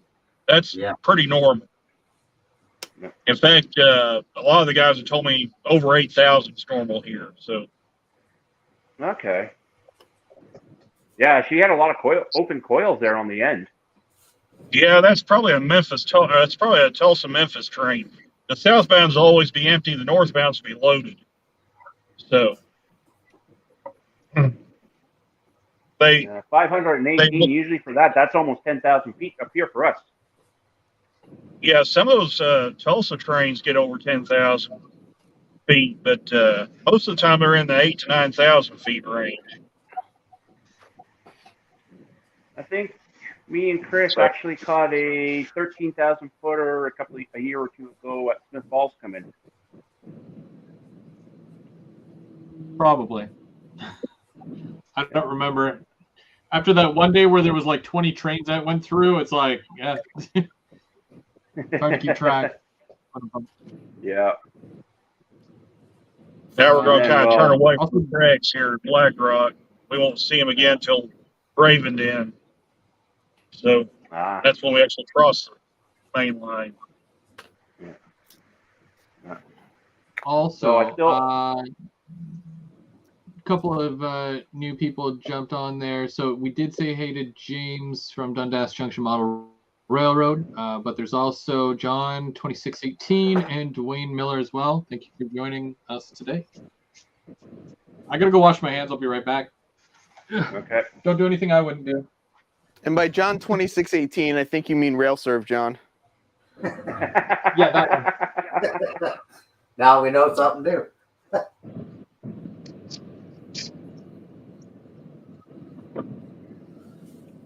And I saw the yard sale the other day, the Canadian HO yard sale on Facebook. There was a Via Rail Canadian going for $2,500 Canadian in Calgary, but there was a CP Action Red going in Quebec, and it was going for $4,100. Ouch. Is that a good price or a bad price? That's ridiculous. That's a ridiculous price. Okay.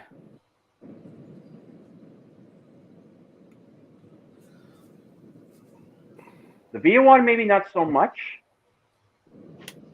because apparently that was actually never taken out of the box. It was just used as a display piece.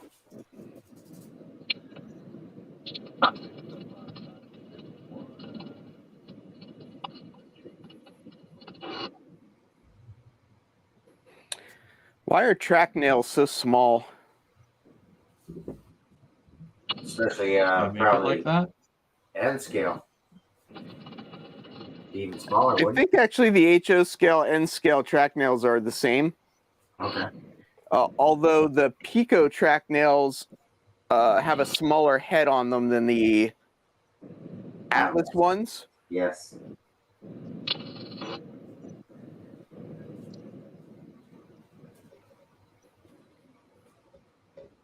James said that he found a TH&B Berkshire 202 locomotive, $1,200 USD. That's a lot of cabooses. So you're looking probably, Yep. what is that, like 15 Canadian? Does James still like TH&B? I haven't heard him talk about them lately. Oh, he does, and he still talks about them a lot. I'm just joking around. I know he does. I'm just stirring the pot, as they say. I think he's got his own fleet. There's a big write-up in Model Railroad Craftsman about the new TH&B. The amount of O&R. Yeah. Oh, the amount of O&R that Which he's one? starting to get? I don't know. Yeah, I was hoping that he was coming over to the dark side, the north side. I actually can't wait for someone to do those O&R SD70M. Yeah, I'm sure it'll be Athern. So, but then again, they don't normally do that much Canadian stuff. I know. But they're doing a P42. Yeah. Oh, yeah. That's because everyone But, has like- been bugging them to do it. Yeah. Like for over So a that's year. really what you got to do is you got to just bug them, bug them, bug them, bug them, bug them. I bet they were reading those emails like, they all want a via P42. I got it. Let's do another Amtrak 42. And it's like, yeah, the rest is it. Yeah. Thanks a lot. And then they go on their live and they're like, oh, we're reading your emails. No, you're not. No. They don't even read the comments on the live streams. How can they say they're reading their emails? Yeah. Sometimes they've done it last year, but this year they don't.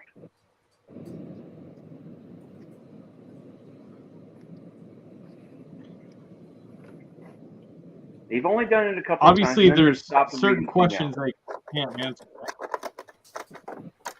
Yeah, I agree. There's another guy that streams at the same time, so I just watch his stream. Which guy is Yeah, me this? too. The guy that's on right now. Heath. Oh. I thought We he was know referring who to a never different watches guy. my stream. Well, normally I'm working, but you know. Dun.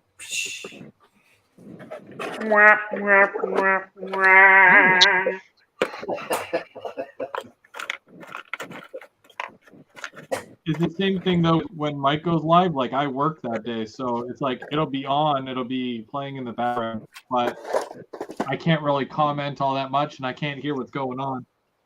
I'm just joking, Chris. I don't really care. And the volume's down, probably. Well, yeah, We always watch you know, Heath's stream because we never know if we're going to get blue smoke or not. And when I said that, I don't mean like I don't care that you're not there. I mean that like people have lives. Like keep digging that Yeah. hole, Mr. like I can't get upset because people have lives. That's right. How dare you have a Make- live? Make it. You don't. I mean, it's pretty crazy that people spend time with their families and their jobs and stuff instead of hanging out on YouTube all the time. Yeah, well, what are they thinking? I know it's kind of ridiculous if you ask me, but you know. Especially trying to catch up on all the videos. Right? There goes 14 hours of the day. I try and watch everybody's. It just sometimes it takes me time to get through them all. Yeah. I'll make like a playlist and just have them playing in the background, which unfortunately means then I don't end up commenting usually because, you know, I don't catch when one ends and the next one starts. Yeah. So then here's what I would find is a really good question. And because obviously, Heath, you do a lot of lives. Mike, you're familiar with doing lives here and there. What is your view or thought on doing a podcast, which is obviously strictly just audio, versus where it just shows you what? So I've actually thought of What do you guys? You know, I've actually thought What do of you guys doing my think? lives in a way that I could post them as a podcast. I feel like our hobby's just very, very visual. And like, I really like Second Section. And whenever I listen to them though, as a podcast, not visually, I feel like I miss a lot. Because they're showing pictures of a lot of stuff. Oh. Oh, okay. So whereas like the Crossing Gate, which is just purely a podcast, does better because they don't do any video aspect of it. Which one's that? Mhm. The Crossing Gate. Okay. It's the Twin Cities Division podcast. It's basically a bunch of really amazing modelers talking about various topics. But because there's no, like, because they're not like, hey, look at this picture, or look at what's on my workbench. You can follow along a little bit better. Ray Arnaud does that as well with Around the Layout. He doesn't have a video part to it. Yeah. So it's easier to be a podcast. Yeah. Like, I like the concept where it's like put something on, have it as background noise. But from feedback that I've seen with a lot of these other guys, they'll be posting pictures or videos or reels of them working on their layout, and then all of a sudden see, like, their TV is on or their computer is on. I saw my picture on Sparky's computer, and then I saw Tim's picture on N-Scale Dystopia's TV, stuff like that. And, it's one of those things where that they're still listening, but are they, watching and listening, or is it just, you need the audio background? It's, you can look up every so often. Whatever you do, just don't do what Bernard from Mini Prince does. Oh, hello, Bernard. Well, I knew that was coming. That was coming. I hear you. I was going to say, where'd you go with this one?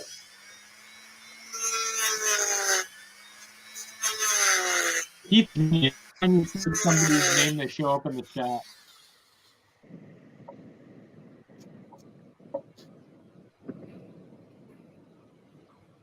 I guess, long story short, I think there is a place for podcasting in model railroading. I think it's very hard to post a video podcast as a podcast and get the same quote unquote results, as doing a podcast specific podcast. Yeah.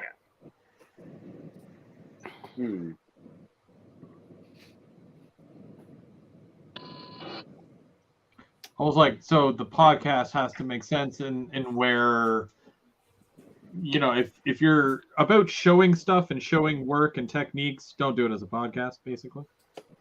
Essentially, More yes. of a visual thing. Yeah, basically don't say, hey, have a look at this, and you can't see it.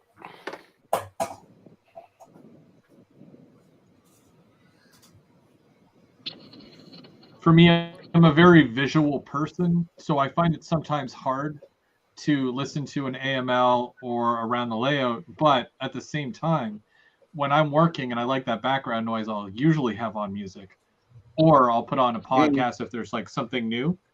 So I don't mind the non-visual, because I'm already taking care of something else with that. So, but I like that there's a mix. I listen to a lot of podcasts when I walk the dog.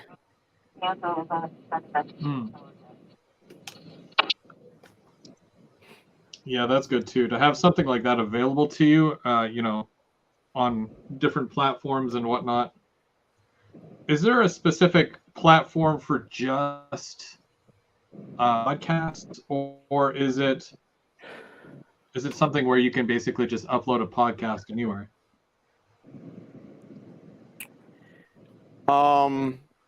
There are different hosting companies for podcasts, like Apple hosts podcasts, Spotify hosts podcasts, and there's a bunch of other ones. So there are services that you upload your podcast to, and then it publishes it to all of the different podcasting hosts or whatever.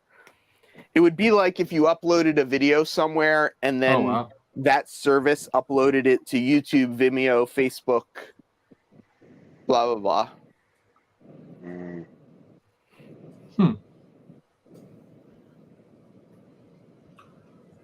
The more you know, right? Yeah, exactly.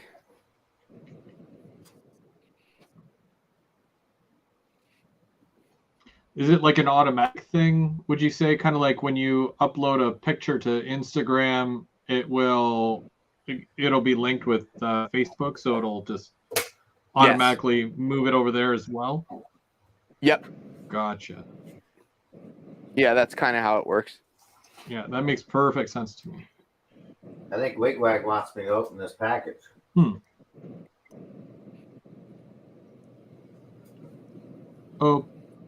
the package.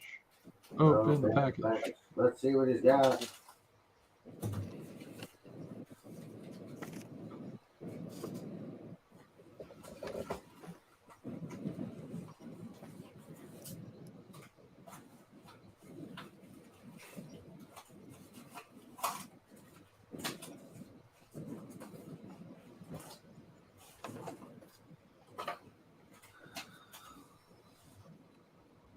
Got these cool stickers for mini friends.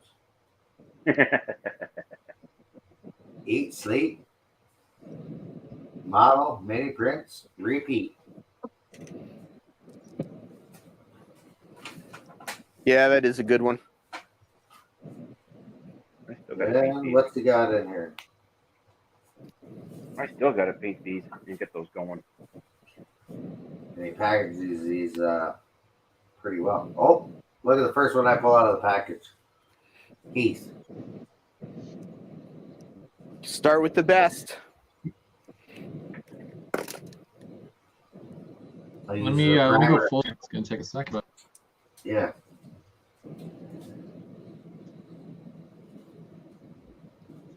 Heath holding on to the camera. Oh, we're on Heath. Oh, not me, Heath. James Heath. That's a nice quote, though.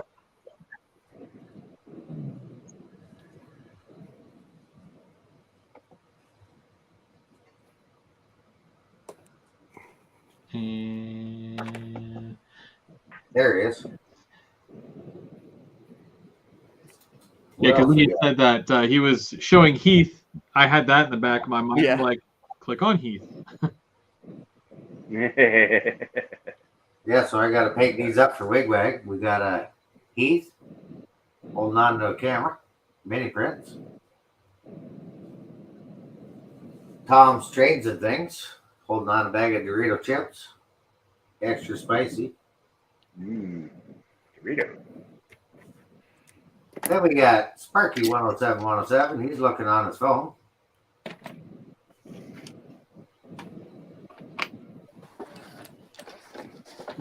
What else we got? I got to keep all these bags because I got to, once I paint them, I'll ship them all back to Wigwag.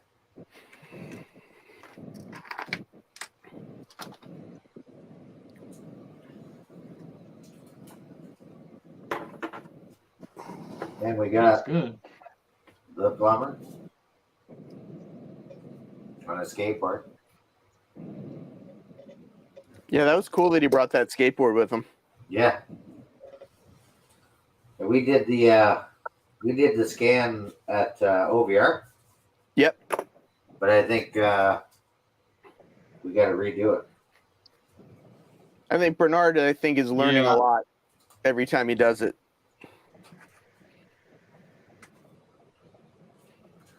I think also it's just, us American YouTubers are just so much prettier that, we probably didn't break the camera like you guys up there.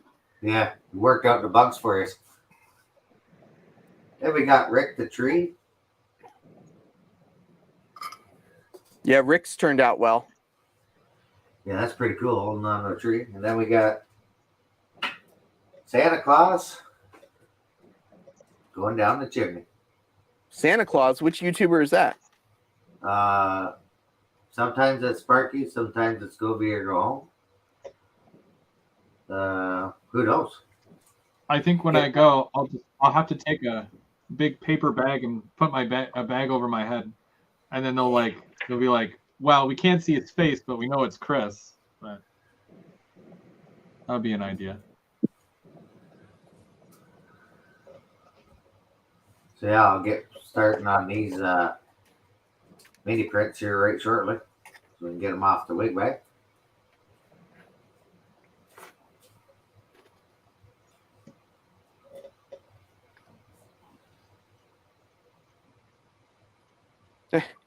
Bernard says, "I feel I can do better now." It just takes practice, right? Yeah. It's like doing your first YouTube. I mean, I think going to Timonium was incredibly smart because now he's got a system together for Amherst. Yes. I agree.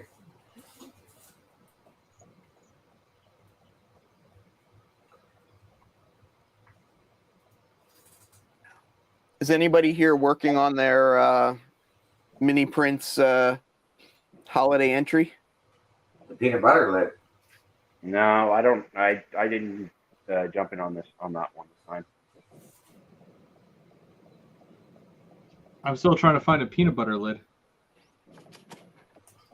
You have kids?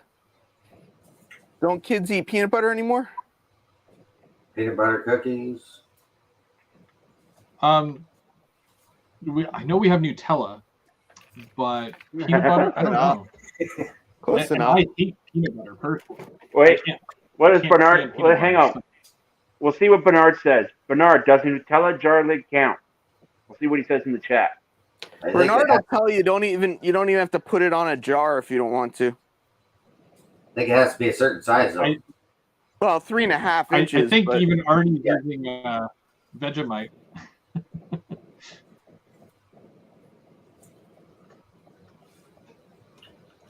I think he has a Vegemite container that he was going to use. A Vegemite. Oh, Okay.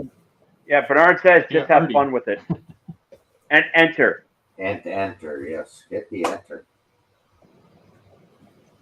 How many entries do you have so far right now, Bernard? What are our odds of winning? I just realized I don't have to yell. The microphone is on me, and I'm wearing it. It's not across the room. Hey, Bernard! I'm yelling to Can you hear me now? Canada. What? Can you hear me in Canada, Bernard? Oh, he's got 8 so far. 8-ish so far. Oh. That's pretty good odds. Oh. And what do you got? You got another week. You got another week to get her in. He says 8-ish. It's got to be in by the 1st, he said. Oh. So it's got to be in by this week. Yeah, by Wednesday then. Yep. Although, I bet if you turned it in whenever, you might be able to convince Bernard to bend a little on his rules. Like midnight, whatever night. Midnight the 30th? Or midnight the 1st before it turns to 2nd? Well, it goes live on the 7th. No, I know that, but he says it has to be in by the 1st. So, can it be in? Does it have to be in then, say, midnight at the 30th of November or midnight at the 1st of December? I think you're overthinking it. No, I'm thinking technical. Yeah, exactly. I think you're overthinking it. He's trying to find a loophole.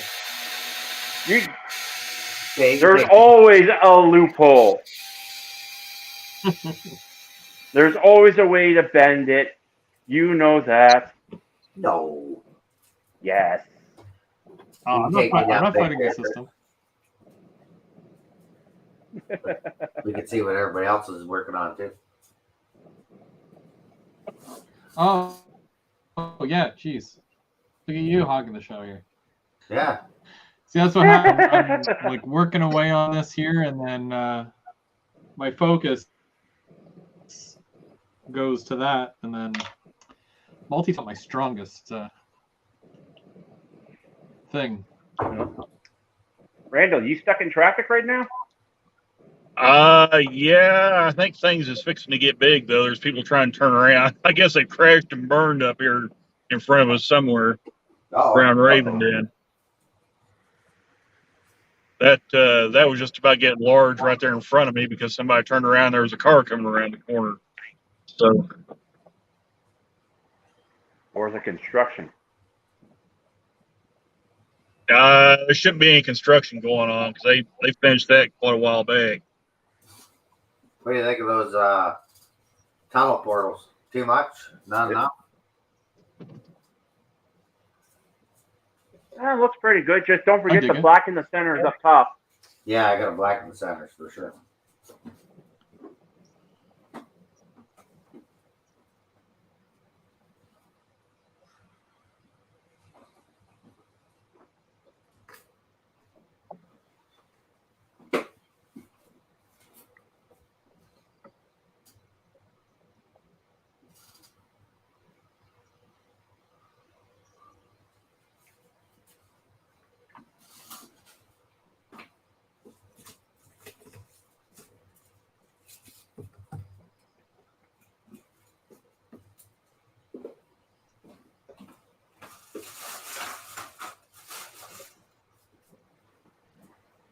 I get my new internet in a week or so.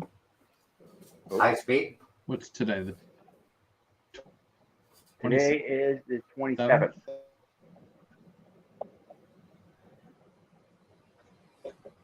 In a week and a half. So hopefully it improves the fiber optics. Nice. Should be good.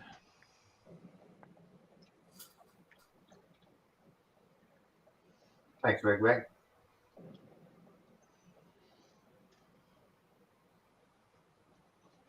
John says do both sides for The portals? Yeah, I did. Yeah, I believe they've had an accident. So here comes a fire truck or ambulance or something. Oh. Oh, yeah.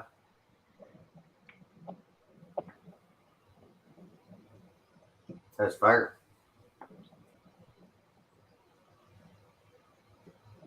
They're going away. Oh, they're going away from you? Yeah, well, I guess the wreck's up ahead of us. They must either be cleaning it up or something. So I can't see around this corner, so I don't know what's going on. So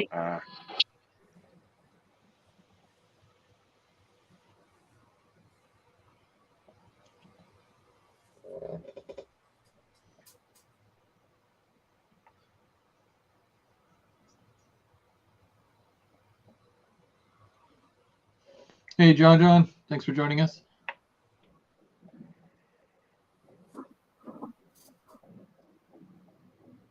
Just got to clean up my hands. I'll be right back. Right now, adding some rust to the top of the hatches here. This stretch of road is not a very fun stretch of road to drive. I will tell you that.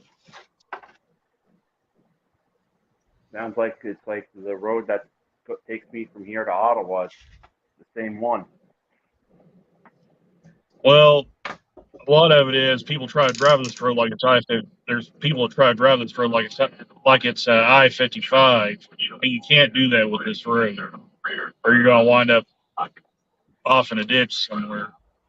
Oh yeah, that's definitely what it definitely sounds like. The Chris knows what I'm talking about up here, right?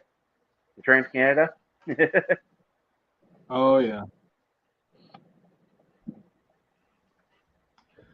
Yeah, there's the people that try to be a hero and fly down that thing when it's like, pow pow on the highway. They slide to the ditch there right in between. Yeah. I've and seen then when cars flipped over in there. And then when it becomes 2 lane, it's even worse. And for most of this stretch, there's little to no shoulder on the road either. So if something does happen in front of you, but you're basically just hoping you can stop in time.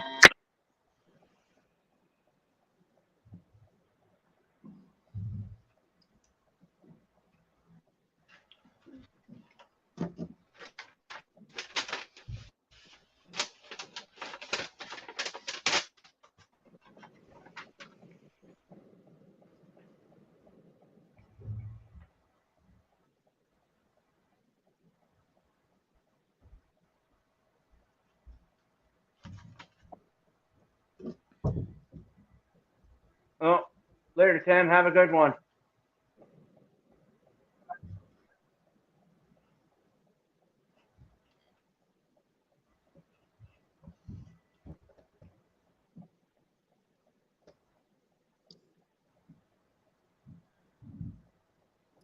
I figured out why nobody was answering me. You were muted again, weren't you? Yeah, I can remember to turn it off when I start vacuuming. I just seem to not be able to remember to turn it off when I finish vacuuming.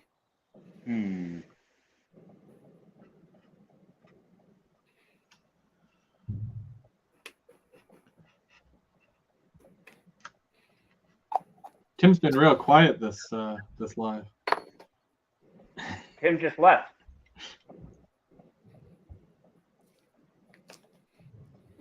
Not. I ruined the joke. Never mind. Yeah. I was gonna say Heath's been real quiet this live.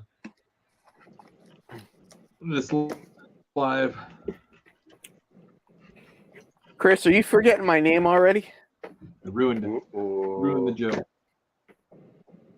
Yeah. I think Chris needs more sleep. Go get that Oh man, sign me up. I have to go get the yellow powder for the great stuff. If you can find me some, then I will gladly have them. How old's your youngest? 6. So you got another 12 years until you can get some sleep.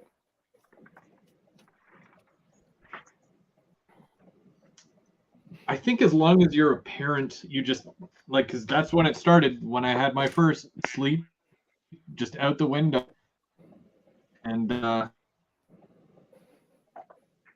mean, when it is a problem, but yeah, it's not a huge deal though. Sleep isn't a huge You deal? only need, or lack thereof, unless you need it. Sleep is a big deal. Sleep is a big deal. Yeah.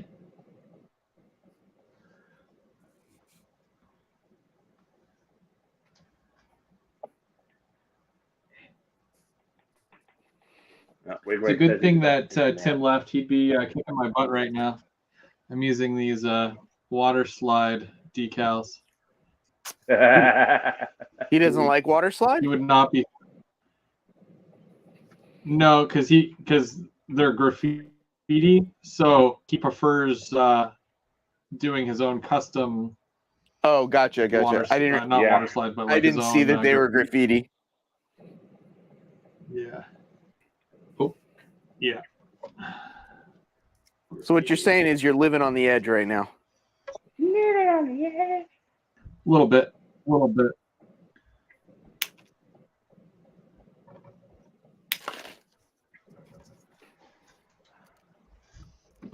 Hopefully I catch another potash train there soon.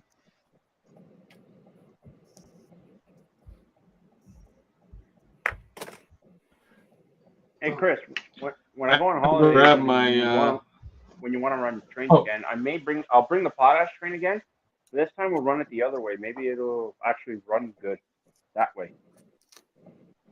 Yeah. Instead of derailing at the bridge.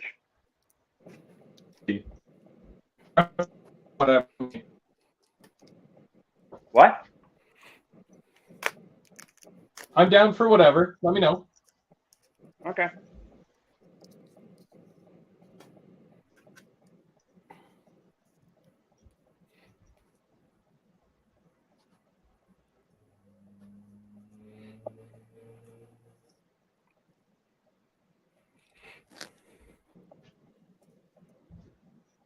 Sorry, I needed to go grab my Microsol. I forgot it.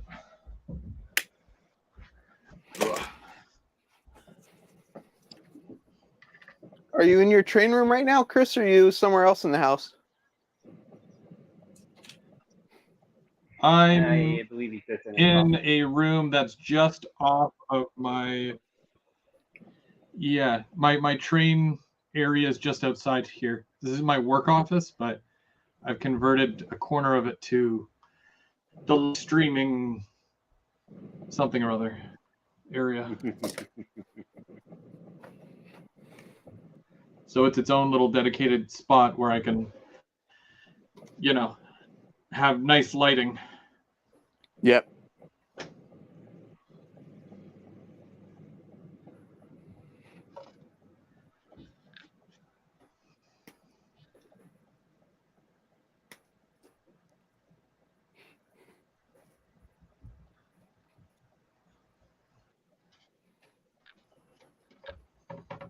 Oh yeah, it looks like it got large up here. Oh boy.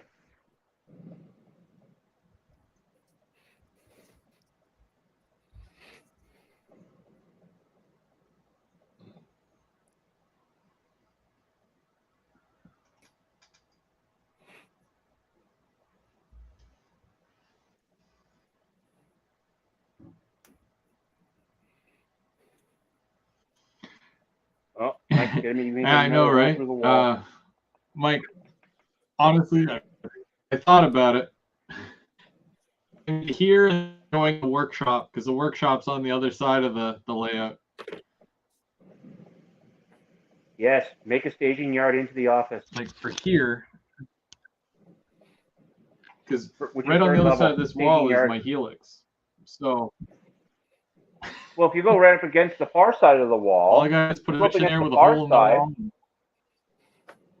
Well, if you go to the third level, Mhm. it would actually, if you go right to the third level where that switch is, you can actually make it come through the wall right there and make your station come right into here, into your office. Yeah, and then my wife would probably kill me at that point. She already shakes her head pretty hard at me with some of the stuff that I've done, so I don't want her to break her neck with all that head shaking that she has to do. Does she even come down the stairs anymore, or does she just avoid coming down there? How you doing, Daryl? No, she'll come downstairs sometimes. Sometimes it's a bit much for her, so she'll try to avoid it as much as possible. Yeah, but my train room is way too much for my girlfriend. Unless it's just say hi to me. Don't worry, we probably know somebody to fix the hole after.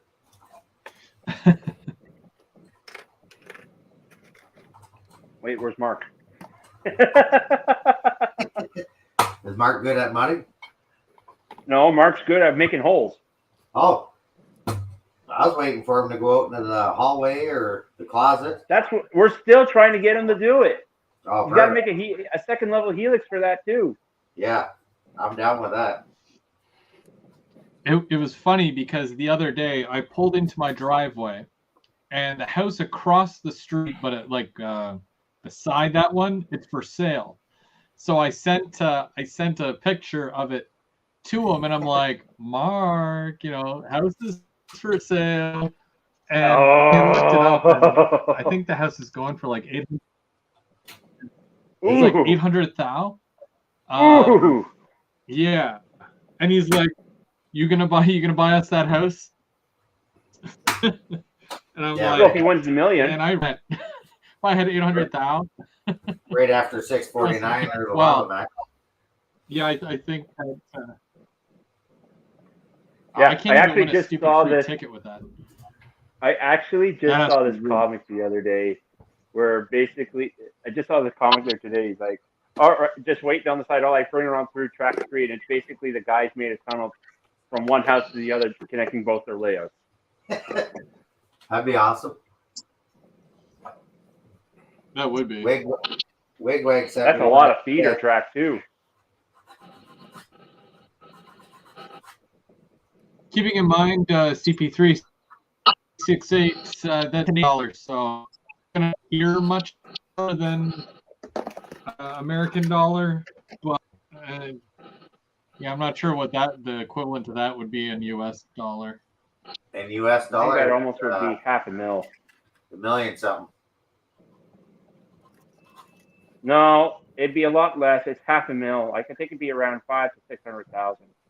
800,000. Oh, if you're switching to 800,000 American, 800,000 Canadian. I think About it's 500 or like, 600. yeah. Okay. Sorry, I was thinking the other way around. If you're going to Canadian to American. Hey Siri, what That must be a is really nice house and a really nice $800,000 neighborhood for that money. converted to US dollars? Bubs, yeah, you were close. It's 5.9. oh, Real close to 600,000. Yeah. US dollar. Does that make more sense, CP368? I'm not sure what the houses It's go still for a lot in of the money. States there. Yeah. How close to like a huge city are you? he's in the outskirts there. He lives Well, in like Ottawa the being- suburb of big. The capital. It's like 30 minutes outside of a major city. Okay, so that's probably explains it. Yeah, he's in the capital region though. Yeah.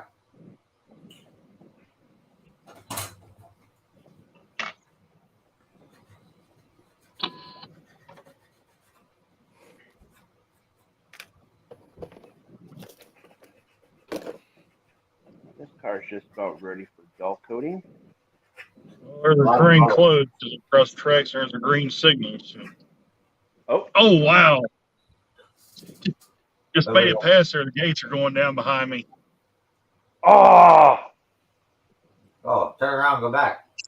I can. Looks like the traffic the other way is even backed up. Just hit the brakes really hard. Yeah, I don't think I want to do that. Then the camera comes on. Just Exactly. pull off Then the into that camera comes driveway on, I right lose there, my phone, and then so- just take your camera down to the track. I know. Million That's comedians. That's that empty coal train. Oh. Empty coal train coming in?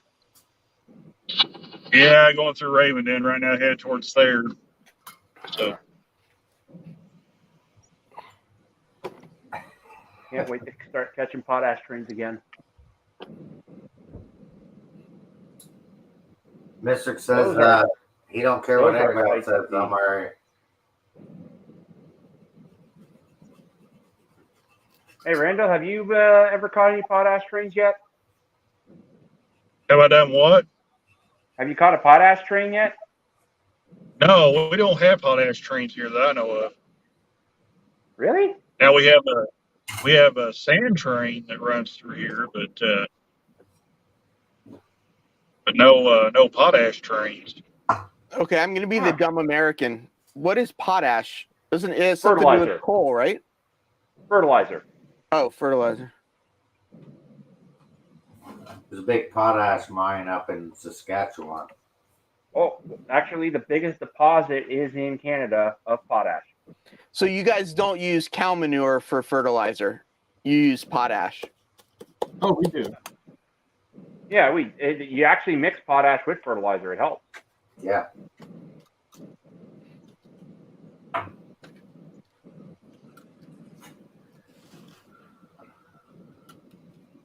Like last year, I caught CN 730 going eastbound to the port of. It was actually going all the way down to the Atlantic coast for a ship. But yeah, those are around 700 plus axle trains, and it's a lot of power. Usually about 5 to 6 units on board. On the flat ground, it's usually about 8 units in the mountains. Okay, they run through here, but we're Oh yeah, like, are they coming from? they're coming from Saskatchewan. Okay, so then they would come down to Toronto and then across to the States. Actually, for us, no. The potash trains will come to Toronto, and then they'll go right to Halifax. Okay, because we do have the odd one that runs through the tunnel here. Yeah. Well, I think CP is starting to run them down to Florida. Hey, John, I think they're talking about a different kind of potash. Yeah, not the BC kind.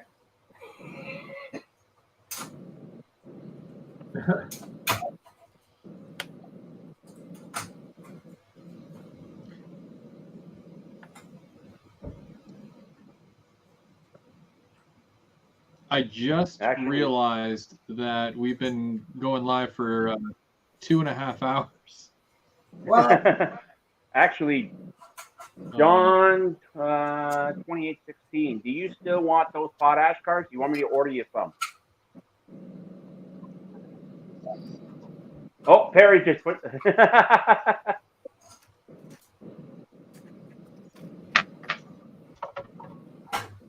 Hey, Perry. That's the link there. Yeah. What potash is, if you want to look it up. Oh, that's Perry's channel. Yeah, I'm subscribed to Perry.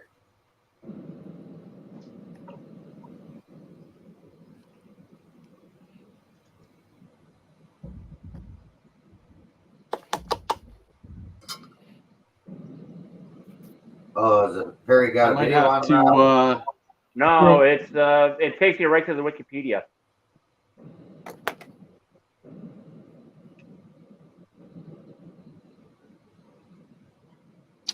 Daryl, I'm working on Might wiring have to up throw the peninsula. towel in there, guys.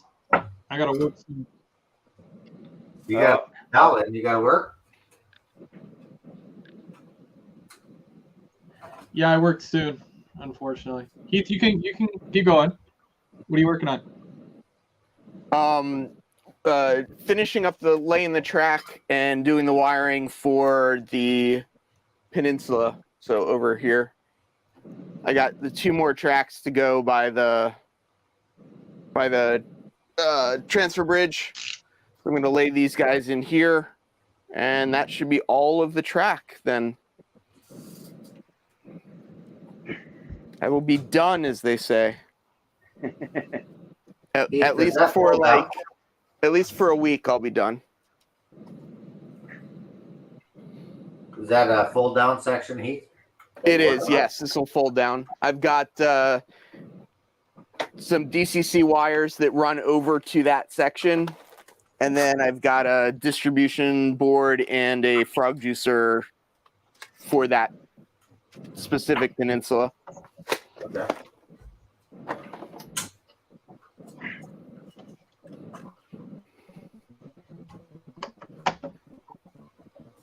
And then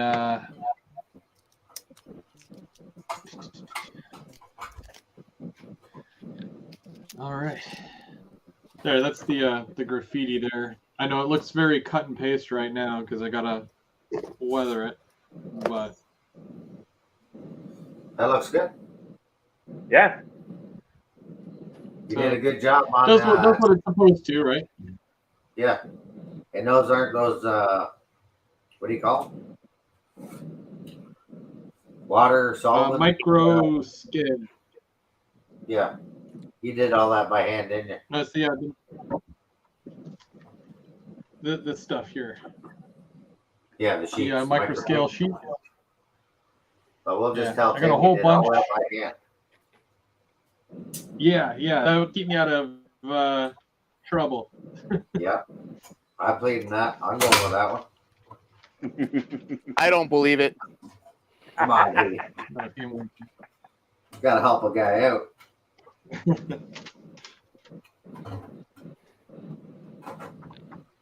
I couldn't even disguise my actual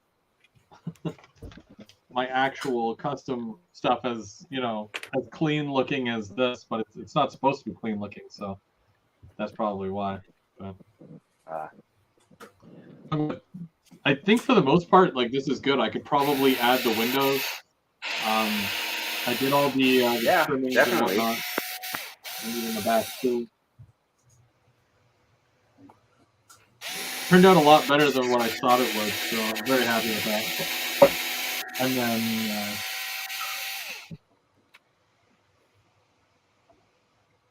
with a couple of these, so I just got to spray these,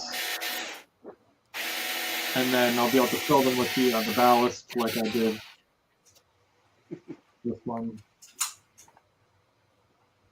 So I'm basically done all 6 of my. We lost Randall. So we lost Randall. Yeah. Doggy.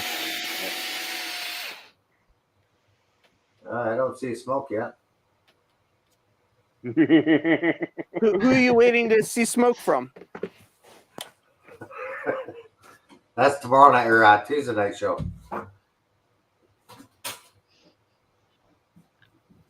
Oh, he just muted himself. Uh-oh. It's probably back to me again. Yep.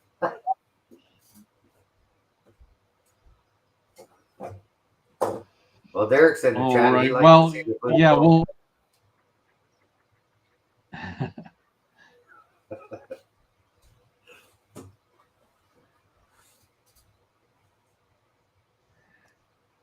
well, we're at the at the 3-hour mark. It was about 2:40 there, 2 hours 40 minutes that we've been doing this for. So I gotta throw in the towel. Yeah, unfortunately, for this week. This Monday will be on Mike's channel for the Off the Rails Monday. Then Heath's channel Tuesday. Why? Because he picked Tuesday. It's the day that worked with my schedule. And then Thursday. Hey, that's why I do Thursdays, right? Yep. Thursdays. I mean, I'm off every Wednesday, Thursday, so it works for me. But yeah, Third Rail Thursday will be over on Tim's channel. They make it like that, and then we'll be back here next Sunday, which you guys are more than welcome to join again. You guys are great, and I appreciate having you guys join me today. And it was good conversation, and no smoke or anything. I'm very happy that we didn't start any fires or anything like that. So, but did you guys have anything before we sign off here? Thanks for having us. Yeah, no thanks. Great stream. No, then I'll jump at once. Yeah, no. Watching. You guys have a great week. Take care, everyone. Have a good one, everyone.